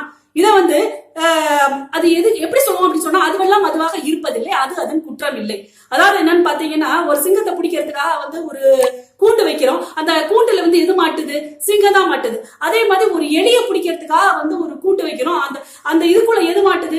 எலி மாட்டுது. அதே மாதிரி பறவைக்கு வலை வீசுறோம், பறவை தான் வந்து மாட்டுது. அதே வந்து பாத்தீங்கன்னா கொசுவுக்கு வந்து வலை விரிக்கிறோம், நம்ம கொசு வலை வந்து போடுறோம், அதுக்குள்ள கொசு தானே வந்து மாட்டணும். ஆனா மனிதர்கள் நம்ம தானே உள்ளுக்குள்ள போய் உட்கார்ந்துக்கிறோம். அது மாதிரி தாங்க, அதுவெல்லாம் அதுவாக இருப்பதில்லை, அது அதன் குற்றம் இல்லை. அதாவது என்னன்னா, இதை நான் சொல்லல, பெண்கள் அனைவருமே வந்து பெண்மை நிலையை அடைந்தால் மட்டுமே தான் உச்சநிலை, ஞானத்தின் உச்சநிலையை அடைய முடிகிறது என்று 81 வயது கிழவன், நாங்களாம் சொன்ன நம்ப மாட்டீங்க, 81 வயது கிழவன் திருநாவுக்கரசர் வந்து இறைவனிடம் வேண்டுகிறார். என்ன அப்படின்னு சொல்லி பாத்தீங்கன்னா, முன்னை அவனுடைய நாமம் கேட்டால், மூர்த்தி அவனை இருக்கும் வண்ணம் கேட்டால், பின்னே அவனுடைய ஆரூர் கேட்டால், பெண்மண் நமனுக்கே பிச்சியானார், அன்னையையும் மத்தனையும் அன்றே நீத்தால் அகன்றால் அகமிழந்தால் ஆதாரத்தை தன்னை மறந்தால் அப்படின்னு சொல்லி பாடுறாரு. இவர் மட்டுமே கிடையாதுங்க, அதெல்லாம் தான் பெண்மை நிலையை அடையும் பொழுதுதான் தன்னை பெண்ணாகவும் கடவுளை ஆணாகவும் உருவப்படுத்தி தான் இவர்கள் வந்து பாடுகிறார்கள். அதாவது பெண்மை நிலையை அடையும் பொழுதுதான் ஞானத்தினுடைய உச்சத்தை அடைய முடிகிறது, அந்த ஆன்மீகத்தினுடைய அதீத ஈடுபாட்டை இன்பத்தை உணர முடிகிறது அப்படின்னு சொல்லி பாடுகிறாரு. இவன் மாணிக்க வாசகர், அப்புறமா திரு ஞான சம்பந்தர் எல்லாருமே வந்து என்னன்னா இதே மாதிரி தான் தன்னை கிளியாக வந்து பெண் கிளியாக உருவப்படுத்தி கொண்டு வந்து பாடியிருக்கிறார்கள். அதாவது என்ன, சிலர் வந்து சொல்றாங்க, அது வந்து என்னன்னா ஆணும் இல்ல பெண்ணு இல்ல, நான் தான் கடவுள்னே சொல்றாங்க. நான் வந்து கடவுள் கிட்ட போறேன்னு சொன்னாலும் தேவலாம், ஓரளவு ஒத்துக்கலாங்க. ஆனா எப்படி வேற சொல்றாங்கன்னு பாருங்க. அப்படி சொல்றது புரிஞ்சாலும் தேவலாம். சிலர் வந்து சொல்றாங்க, me resides in this as me is a residing in all of that as me, so that me through this me talking to me. Understand? அப்படிங்கிற இதுதான் அவர்களுடைய ஆன்மீக நிலையா இருக்கிறது. முதலில் நாம் இவர்களை புரிந்து கொள்ள வேண்டும். இதற்கு பின்னால் இவர்கள் சொல்லக்கூடிய தாற்பயத்தை புரிந்து கொண்டு அதற்கு பின்னால் இவர்கள் காட்டும் அந்த ஆன்ம வழியை புரிந்து செயல்பட முடியும். என்றால் இப்படிப்பட்ட ஆண்கள் இருக்கிற இடத்துல நம்ம என்னங்க வந்து பண்ண முடியும்? எங்களுக்கு வந்து தாயை பார்த்தாதாங்க ஒரு மாதிரி டான்ஸ் ஆடுவோம். கோயிலுக்கெல்லாம் போட்டீங்கன்னா பாத்தீங்கன்னா எல்லாருமே வந்து சில சமயம் பக்தியில வந்து பெண்கள் வந்து ஆடுறாங்க அப்படின்னு சொல்லிட்டு கிண்டப் பண்றாங்க அவங்க. அப்படி வந்து பாத்தீங்கன்னா எங்களுக்கு தாயை பார்த்தாதான் நான் வந்து அந்த மாதிரி ஆன்ம நிலையில் வந்து ஆட்டம் ஆடுறோம். நீங்க தண்ணியை பார்த்தாலும் ஆடுறீங்க, டாஸ்மாக் கடையில வாசல்ல உட்காந்துட்டு ஆடிட்டு இருக்கீங்களா, எந்தெந்த நிலையில எல்லாம் இருக்கீங்கன்னு சொல்லவா முடியும்? அப்படிதான் நீங்க வந்து ஆன்ம நிலையை வந்து மாற்றி விடுகிறீர்கள். ஒரு பிச்சைக்காரர் என்ன பண்ணானா, கோயிலுக்கு வாசல்ல இருந்து பிச்சை எடுத்தானா, ஒரு நாளைக்கு 60 ரூபாய் 70 ரூபாய் தான் வந்துச்சான். ஒரு நாளைக்கு தப்பி தவிர ரொம்ப தூரம் நடக்க முடியாது, டாஸ்மாக் வாசல்ல போய் நின்னானா. அவன் என்ன நிலை தடுமாறி போயிட்டு அந்த குடிகார போதையில என்ன பண்ணாங்கன்னா, அவங்க ஏகப்பட்ட பணம் போட்டு 6000 ரூபாய் பணம் வந்துச்சான். கடவுள் இங்கதான் இருக்காருன்னு தெரியாம போயிருச்சு அப்படின்னாங்களா. உங்களுடைய ஆன்ம நிலை வந்து என்னன்னு பாத்தீங்கன்னா, அந்த ஆன்மீகம் என்பதையே வந்து நீங்கள் மாற்றி உணர்த்துகிறீர்கள் என்பதுதான் வந்து உண்மையான ஒரு நிலைமையாக இருக்கிறது. எங்களுக்கு உண்மையாவே அந்த ஆஃப் இப்ப எல்லாம் தெரியாதுங்க. ஒரு புல்லுக்குள்ள 2 ஆஃப் இருக்கணும், ஒரு ஆஃபுக்குள்ள 2 குவார்டர் இருக்கணும், ஒரு குவார்டருக்குள்ள 2 கட்டிங் இருக்கணும், ஒரு கட்டிங்குள்ள 2 பெக் இருக்கணும், ஒரு பெக்குக்குள்ள 2 ஸ்காட்ச் இருக்கணும், ஒரு ஸ்காட்சுக்குள்ள 2362 சொட்டு இருக்கணும் அப்படிங்கிறது எங்களுக்கு தெரியாது. இதிலேயே திளைத்த ஆண்கள் எப்படி ஒரு ஆன்ம நிலையை அடைய முடியும் என்று நீங்கள் சொல்கிறீர்கள்? வேண்டாம் வருப்பா பிள்ளையை பத்துக்கிட்டாலாம், அதுக்கு காண்டாமிருகம்னு பேர் வச்சாலாம். அப்படிதாங்க இருக்கு எல்லாமே. சக்தி பெருசா சிவன் பெருசா அப்படிங்கறது போய் சக்தி இருந்தாதான் சிவனேங்கிறதே சொல்லுவாங்க. ஒரு உதாரணம் சொல்லட்டுமா? சக்தி இருந்தா இல்லைன்னா சவனேன்னு கடை அப்படின்னு நம்ம தானேங்க சொல்லுவோம்.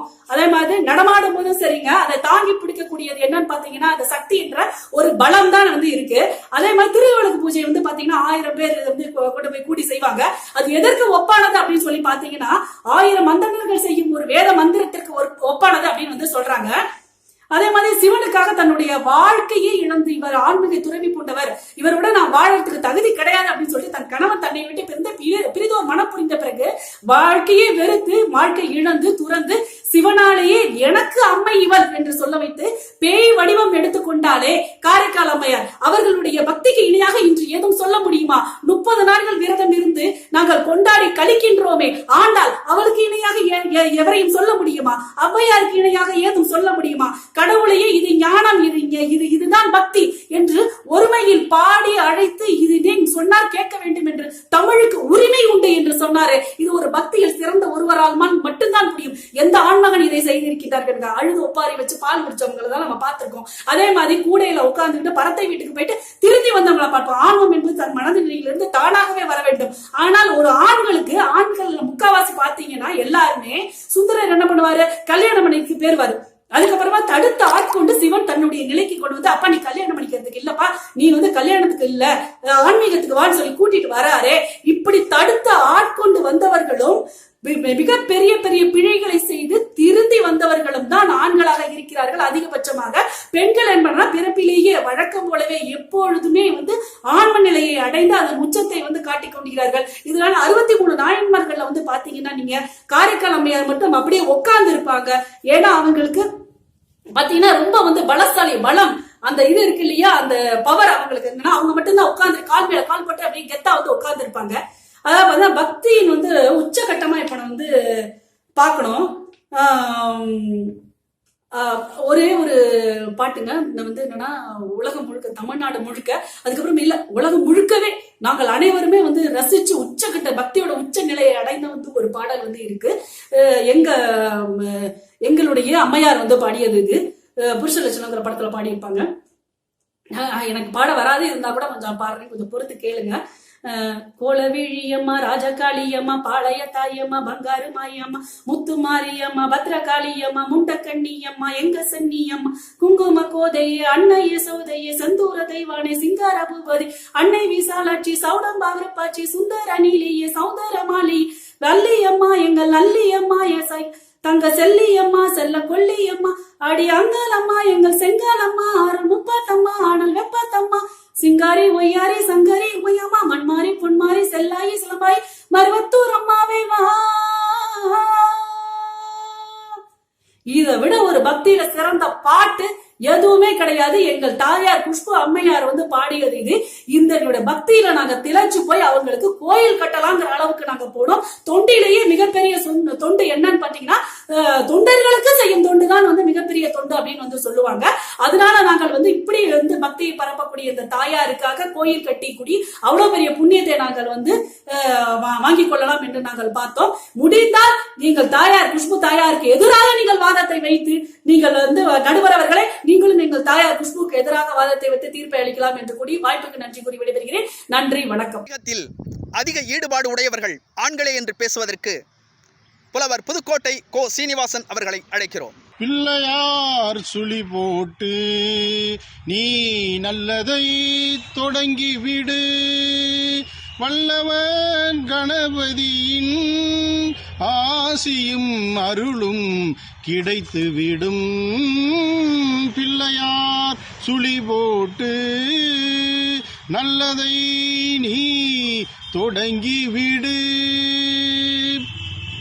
விநாயகர் சதுர்த்தி நன்னாளில் ஆன்மீகத்தில் அதிக ஈடுபாடு கொண்டவர்கள் ஆண்களா பெண்களா என்கின்ற ஒரு சிறப்பான தலைப்பிற்கு நடுவராக வீற்றிருக்கக்கூடிய நகைச்சுவை பேரரசர் கவிஞர் காசாவயல் குமார் அவர்களே, விநாயகர் சதுர்த்தி நன்னாளில் விநாயகர் சதுர்த்தியை முன்னிட்டு நடைபெறுகின்ற இந்த பட்டிமன்றத்தில் சிறப்பாக பேசுவதற்காக வருகின்றிருக்கக்கூடிய தமிழகத்தின் தலை சிறந்த பேச்சாளர்கள் அனைவருக்கும், இந்த பட்டிமன்றத்தை காண்பதற்காக வருகின்றிருக்கக்கூடிய ரசிகர்களுக்கும் என்னுடைய பணிவான வணக்கத்தினையும் பாராட்டுக்களையும் விநாயகர் சதுர்த்தி நன்னாளிலே தெரிவித்துக் கொள்ளுகிறேன்.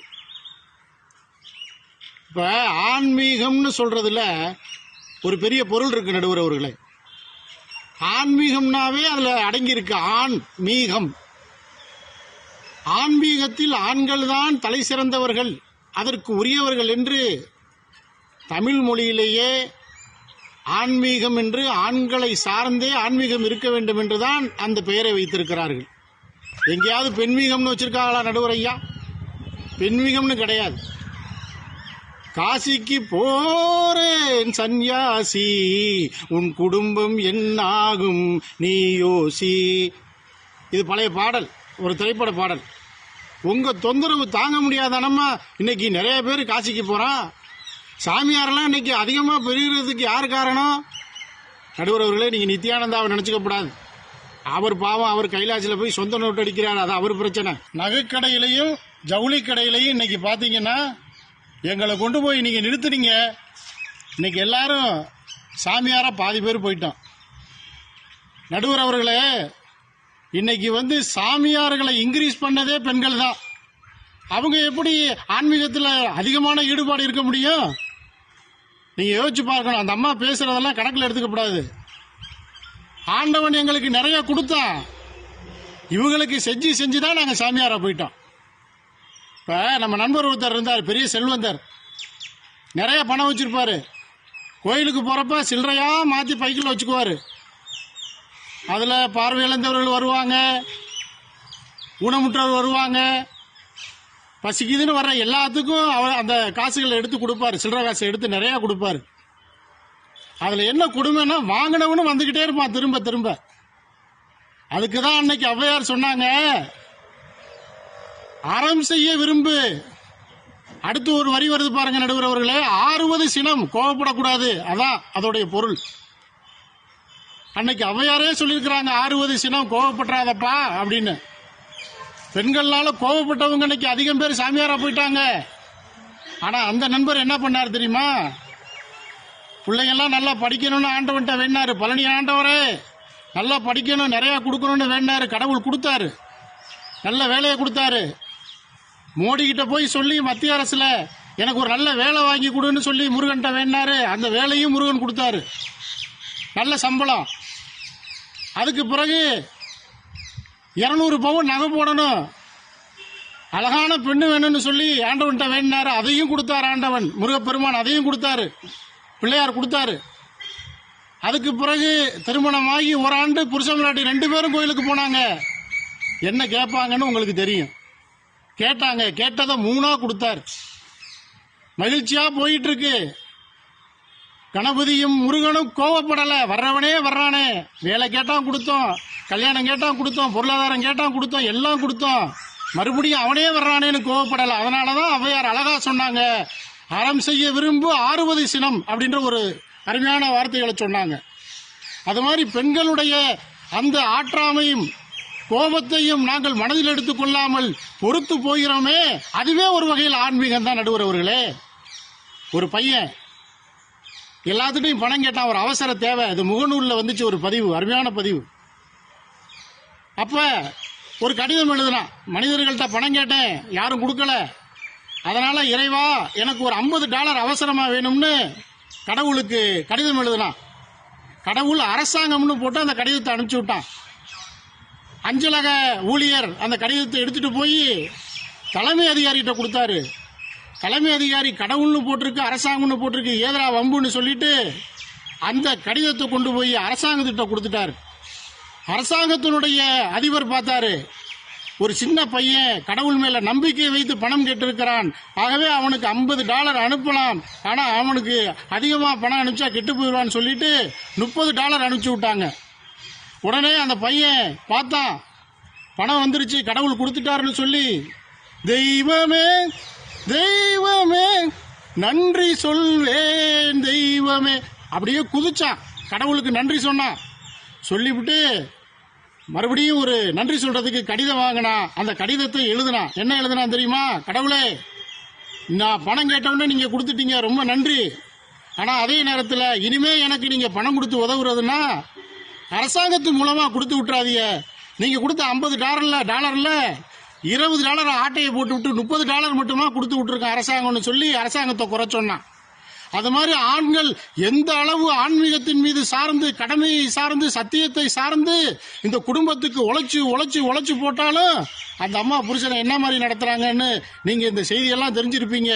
நிறைய சாமியார் உருவானது, நிறைய சாமியார்களை மிஷினரியா இன்க்ரீஸ் பண்ணினது பெண்கள் தான். திருஞான சம்பந்தர் தொடங்கி மாணிக்க வாசகரிலிருந்து இன்னைக்கு சுண்ணாம்பு நீற்றறையில் இட்டாலும் கூட சிவனே என்னுடைய அடியார் என்று திருநாவுக்கரசை போல, மாணிக்க வாசகரை போல எத்தனையோ ஆண்கள் தான் பெரிய புராணத்திலே இருந்து பல்வேறு புராணங்களை இந்த நாட்டிற்கு, சமூகத்திற்கு தந்திருக்கிறார்கள். அத்தனை ஆன்மீக சமயத்தை வளர்த்தவர்கள் ஆண்கள் தானம்மா. இங்க பெண்கள் எங்கே வந்தாங்க? ஆகவே நடுவர் அவர்களே, ஆன்மீக ஈடுபாட்டில் அதிக அக்கறையும் பொறுமையும் பெருமையும் பெற்றவர்கள், ஆன்மீகத்தை வளர்த்தவர்கள், ஆன்மீகத்துக்காகவே வாழ்ந்து கொண்டிருப்பவர்கள், அன்று தொடங்கி இன்று வரை ஆன்மீகத்தில் அதிக ஈடுபாடு கொண்டவர்கள் ஆண்களே ஆண்களே ஆண்களே என்கின்ற தீர்ப்பினை வழங்குமாறு நடுவர் பெருந்தகையை அவையையும் வணங்கி கேட்டுக்கொண்டு விடைபெறுகிறேன். வணக்கம். ஏழைகளை ஏச்சதில்ல முத்துமாரி, நாங்க ஏமாத்தி பொழைச்சதில்ல முத்துமாரி, வாழவிட்டு வாழுகிறோம் முத்துமாரி, இனி வருங்காலம் எங்களுக்கே முத்துமாரி. அம்பிகையை பார்த்து அம்மனை பார்த்து பெண்கள் பாடுகிற பாட்டு. அதாவது அம்மியை குலவை போட்டு கும்மி அடித்து பெண்கள் பாடுவார்கள். இந்த அம்மன் விழா, அம்மனுக்கு கூழ் ஊத்துகிற விழா, இந்த உணர்வு எங்கே இருந்து நமக்கு கிடைத்தது என்றால், மணிமேகலை, சமண துறவி மணிமேகலை தன் கையில் கிடைத்த அட்சய பாத்திரத்தை கொண்டு உலகத்தில் இருக்கிற அத்தனை பேருக்கும் பசிப்பிணி அருக இந்த உலகத்தில் உள்ளோர் எல்லாருக்கும் பசிப்பிணி இருக்கக்கூடாது என்று அவர் எடுத்த அந்த முயற்சி, அவர் எடுத்த அந்த தொடர்ச்சியின் வாயிலாகத்தான் அம்மன் விழாக்களில் இன்றைக்கு கூழ் காய்ச்சி ஊற்றுவதாக ஒரு புலவர் இங்கே சொல்லியிருக்கிறார். அப்போ பசிப்பிணி அருக வேண்டும். வாடிய பயிரை கண்ட போதெல்லாம் வாடினேன். அன்ன சத்திரம் 1000 வைத்தல், ஆலயம் 10,000 நட்டல், அன்ன யாவினும் புண்ணியம் கோடி ஆங்கோர் ஏழைக்கு எழுத்தறிவித்தல். முதல்ல அன்ன சத்திரம் 1000 வைக்கணும். முதல்ல பசிப்பிணியை போக்க வேண்டும். பசியோடு இருப்பவன்ட்ட நீங்கள் எதை ஓதுனாலும் ஏற்காது, போய் சேராது. அழகாக காந்தி சொன்னார், ஒரு பசித்திருப்பவனுடைய எதிரிலே அவன் முகத்துக்கு நேர ஒரு ரொட்டி துண்டை காட்டினால் அதுதான் அவனுக்கு கடவுள். நபிகள் நாயகம் சொன்னார், உழைத்தவனுக்கு உடனே அவனுடைய வியர்வை காய்வதற்கு முன்பாக அவனுக்கு கூலியை கொடுக்க வேண்டும்னார். பசித்தவன்ட்ட நீங்கள் பசியோடு இருக்கவன்ட்ட போய் ஓதுனா எடுபடாது. விவேகானந்தர் சிகாகோ நகரில் சொற்பொழிவு ஆற்றினார். 3 நாட்கள் தொடர்ச்சியாக சொற்பொழிவு ஆற்றார். டயர்டாயிட்டார், சோர்வடைந்தார், களைப்படைந்தார். தண்ணி கூட குடிக்கல, யாரும் கண்டுக்கல. அந்த நேரத்தில் 3ஆவது நாள் இரவு பொழுது செருப்பு தைக்கும் தொழிலாளி ஒருவன் வந்து விவேகானந்தரிடம் வருகிறார். வந்து அவர் சொல்கிறார், நீங்கள் 3 நாளாக ஐயா சாப்பிடவே இல்லை, என்னிடம் நான் உணவு கொடுத்தால் நீங்கள் ஏற்றுக்கொள்வீர்களோ என்று தயக்கமாக இருக்கிறது. நான் கொடுக்கக்கூடாது, ஏனென்றால் நான் செருப்பு தைப்பவன், இந்த நாட்டில் எனக்கு தண்டனை கொடுத்து விடுவார்கள் அப்படிங்கிறான். அதனால் நான் உங்களுக்கு கோதுமை மாவு அதற்கான பொருள்களை தருகிறேன், நீங்கள் சமைச்சுக்குங்க அப்படிங்கிறான். அப்போ விவேகானந்தர் சொல்கிறார், அன்பால் கருணையால் யார் எளியவரிடத்தில் கிடைப்பது அமிழ்தம் போன்றது, இறைவனிடத்தில் கிடைக்கிற அமிழ்தம் போன்றது நீ கொடுக்கிற உணவு. உனக்கு தண்டனை வராமல் நான் பார்த்து கொள்கிறேன், நீ எனக்கு சமைத்து கொடு என்று அந்த செருப்பு தைக்கும் தொழிலாளியிடத்தில் உணவை வாங்குகிறார். அப்போ இந்த பசி என்பது கொடுமை. அதான் வள்ளலார் சொன்னார், பசி கொடுமை, பிணினார், நோயினார், கால்கள் தள்ளாடும், கண்கள் மூடும், கால்கள் தள்ளாடி விழுந்து போயிடும். அந்த அளவுக்கு பசி கொடுமை. அந்த கொடுமை வரக்கூடாது. அதனால்தான் அவர் அன்ன சத்திரம், அவர் இட்ட அன்ன விளக்கு, வள்ளலார் இயற்றிய வடலூரில் ஏற்றிய அந்த அன்ன தீபம் இன்று வரை அணையா விளக்காக ஏழை எளியவர்களுக்கு உணவு அளித்து கொண்டே இருக்கிறது. அப்போ யாரிடம் எதிர்க்க வேண்டும்? அருள் என்றால், பக்தி என்றால் என்னன்னா, பக்தி என்பது கருணை, அன்பு, பாசம், இதெல்லாம் சேர்ந்துதான் பக்தி. அறிவும் இருக்கிறது பக்தியில். ஆனால் அந்த அன்பு என்பது எதில் இருக்கும் என்றால், அன்பு என்பது குடும்பத்துக்குள்ளே அப்பா அம்மா அண்ணன் தம்பி கணவன் மனைவி இவர்களிடத்தில் இருக்கும். அது சுயநலத்தோடு இருக்கிறது, அது தப்பில்லை, அது அன்பு. அதை விட்டு வெளியே எல்லாரும் மரம் செடி ஊர்வன பரப்பன காக்கை குருவி எங்கள் கூட்டம் எல்லாரிடத்திலும் அன்பு செலுத்துகிற அந்த கருணை, பரிவு, பாசம் இருக்கிறது. அதுதான் பக்தி, அதுதான் அருள். அந்த அருள்தான் இன்றைக்கு வேண்டும். அந்த அருள் யாரிடம் அதிகமாக இருக்கிறது என்று தான் இங்கே பார்க்க வேண்டியிருக்கிறது. சக்தி சக்தி என்று கூத்திடுவோமடா என்றான் பாரதிதாசன். பாரதியார் சொன்னான், ஓம் சக்தி ஓம் சக்தி ஓம், பராசக்தி ஓம் சக்தி ஓம் சக்தி ஓம்னு. சக்தி பெண் தெய்வம். பெண்கள் வீட்டுக்குள்ளே யார் தெரியுமா? Power house. பெண்கள் தான் பவர் ஹவுஸ், சக்தி. அதனால தான் ஒரு பிச்சைக்காரன் கூட வந்து அம்மா தாயே அப்படிமா, அப்பா தாயேன்னு சோறு கேட்க மாட்டேன், தெரியும் அவனுக்கு. நம்ம ஆள் ஒரு நேரத்தை போல் இருக்க மாட்டாங்க அப்படின்னு தெரியும். ஒன்றும் இல்லை, இப்போ நம்ம ஆடிப்பெருக்கு கொண்டாடணும். அந்த ஆடிப்பெருக்கு காவிரி ஆற்றுல தண்ணி இல்லாட்டி கூட பெண்கள், நமது பெண்கள் வீட்டில் இருக்கிற பைப்படியில் தண்ணி தொட்டியில் அவர்கள் பூவிட்டு அந்த தெய்வத்தை, நீர் ஆதார தெய்வத்தை வணங்கினார்கள். ஏன்னா தண்ணீருடைய தேவை அவர்களுக்கு தெரிந்து அவர்கள் எங்கே நீர் கிடைக்குதோ அங்கே வணங்கினார்கள், சாமி கும்பிட்டாங்க. நம்மால் என்ன பண்ணால் தெரியுமா? எங்கே தண்ணி கிடைக்குன்னு பார்த்து, அதுவும் எப்படா இந்த கொரோனா பீரியடில் டாஸ்மார்க் திறந்து பார்த்து தேங்காய் பழம் ஊதுவத்தி சூம்பராணி எல்லாம் சாம்பிராணிலாம் வச்சுட்டு வாசலில் நின்றுருக்காங்க. பூட்டுக்கிட்ட நிற்கிறான், அந்த டாஸ்மார்க் கடை பூட்டில் நின்றுக்கிட்டு இருக்கான், எப்படா இதை திறப்பாங்கன்னு. அப்போ இவனுடைய வழிபாட்டு தண்ணீர் ஆதாரம் அப்படி இருக்கிறது. அதனால் ஆண்கள் எல்லாருமே பக்தியில் மோசமானவர்கள் என்று சொல்ல முடியாது. ஆண்களும் வழிபடுகிறார்கள். ஆனால் ஆண்களுடைய அந்த வழிபாடு என்பது பெண்களை காட்டிலும் சுயநலம் சார்ந்ததாக இருக்கும். ஆக பொதுநலத்தோடு, கருணையோடு, அன்போடு, பரிவோடு யாரால் சொல்ல முடியும்? அதனால்தான் முத்துராமலிங்க தேவர் ஒரு பயணம் பர்மாவுக்கு செல்கிறார். மியான்மர் அங்கே சென்ற பொழுது அவருக்கு ஒரு ஆன்மீக சொற்பொழிவாற்றுவதற்காக செல்கிறார். முத்துராமலிங்கத்தர் தேசியத்தையும் தெய்வீகத்தையும் இணைத்து போற்றியவர். ஒரு தேசம் நல்லா இருக்கணும்னா அங்கே தெய்வீகம் இருக்க வேண்டும், ஆன்மீகம் இருக்க வேண்டும். ஆன்மீகம் நல்லா இருக்குன்னா அங்கே தேசியம் இருக்க வேண்டும் என்று சொன்னவர். அவர் பர்மாவுக்கு போகிறார். அவரை வரவேற்பதற்காக பெண்கள் 2 பக்கமும் நின்று உட்கார்ந்து தங்களுடைய கூந்தலை அங்கே சிவப்பு கம்பளமாக விரித்து வைத்திருக்கிறார்கள். அதை முத்துராமலிங்கத்தர் ஏற்றுக்கொள்ள மறுத்துவிட்டார். எங்கள் நாட்டில் பெண்களை பராசக்தியாக, தெய்வமாக, சக்தியாக வழிபடுகிறோம். ஆகவே நான் இதை ஒரு காலம் சம்மதிக்க மாட்டேன்னு சொல்லி, அப்பேற்பட்ட எனக்கு வரவேற்பு தேவையே இல்லை, அதற்கு நீங்கள் என்ன செய்தாலும் சரி என்று அவர் பெண்மையை, உயர்வை, சக்தியை தூக்கி பிடித்தார். அதனால்தான் இன்றைக்கு பெண் என்றாலே இன்றைக்கு பெண்ணால் எதையும் சாதிக்க முடியும், எதையும் கடந்து ஜெயிக்கிற ஆற்றல் பெண்களுக்கும் இருக்கிறது என்று எல்லா துறைகளிலும் ஜெயித்து விட்டார்கள். ஆகவே பக்தி மார்க்கத்திலும் அதிகமாக ஈடுபாடு உடையவர்கள் அன்றிலிருந்து இன்றைக்கு வரை நிறைய துறவிகள் இன்றைக்கு ஜெயித்திருக்கிறார்கள். ஆனால் கண்ணதாசனை எடுத்துக்கொள்ளும். கண்ணதாசன் முதல்ல நாத்திகராக இருந்தார், அதுக்கப்புறம் ஆத்திகராக வந்தார். ஆனால் அவருக்கு பின்னால் செவிகள் பழுதானாலும் கவிகள் பழுதாகாமல் காத்து வந்த ராசாத்தின் மனைவியை சொன்னார். அப்துல் கலாம் இன்னைக்கு மிகப்பெரிய விஞ்ஞானி. அவருக்கு பின்னால் தாய் இருந்தார். எல்லாருக்கும் உருட்டி, எல்லா மதத்து வர்றவங்களுக்கும், அவங்க வீட்டுக்கு வர்றவங்களுக்கும் அந்த சாதத்தை உருட்டி உருட்டி அந்த அம்மார் எல்லாருக்கும் அன்னதானம் செய்தார்கள். அதே மாதிரி இன்னைக்கு எல்லா விவேகானந்தரை எடுத்துக்கொள்வோம். புவனேஸ்வரி மாதா அவரை வளர்த்தெடுத்து அவர் குறும்பு செய்கிற, ஏண்டா இப்படி வந்து பிறந்த என்று அந்த அளவுக்கு குறும்பாக சுட்டி பையனாக இருந்த அந்த மனிதனை, சாதாரண மனிதனை உலகம் அறிய திரும்பி பார்க்க செய்கிற ஒரு உன்னத புருஷனாக மாற்றியது ஒரு தாய். அப்பொழுது ஆன்மீகத்தை அதிகமாக போற்றுவதும் அதிகமாக கடைப்பிடிப்பதும், அவர்கள் உள்ளுக்குள்ளேயே அதனுள் தெப்பமாக கிடப்பதும், முருகா முருகா, சிவா சிவா என்று எந்நேரமும் தொழுது கொண்டிருக்கிற வாய்ப்பு. ஏனென்றால் அவர்கள் உணர்ச்சி வசப்படக்கூடியவர்கள். அந்த உணர்ச்சி வசப்படுதல் என்பது அவர்களை ஒரு ஆன்மீகத்தின்பால் அதிகமாக ஈர்க்கிறது. அவர்களுக்கு உடலிலும் பிரச்சனை இருக்கிறது, உள்ளத்திலும் பிரச்சனை இருக்கிறது. அவர்களுக்கு அடைக்கலம் கொடுக்கிற இடமாக ஆன்மீகம் இருப்பதால் ஆண்களை காட்டிலும் பெண்கள்தான் அதிகமாக ஆன்மீகத்தில் ஈடுபாடு கொண்டவர்கள் என்று தீர்ப்பு சொல்லி நிறைவு செய்கிறேன். நன்றி, வணக்கம்.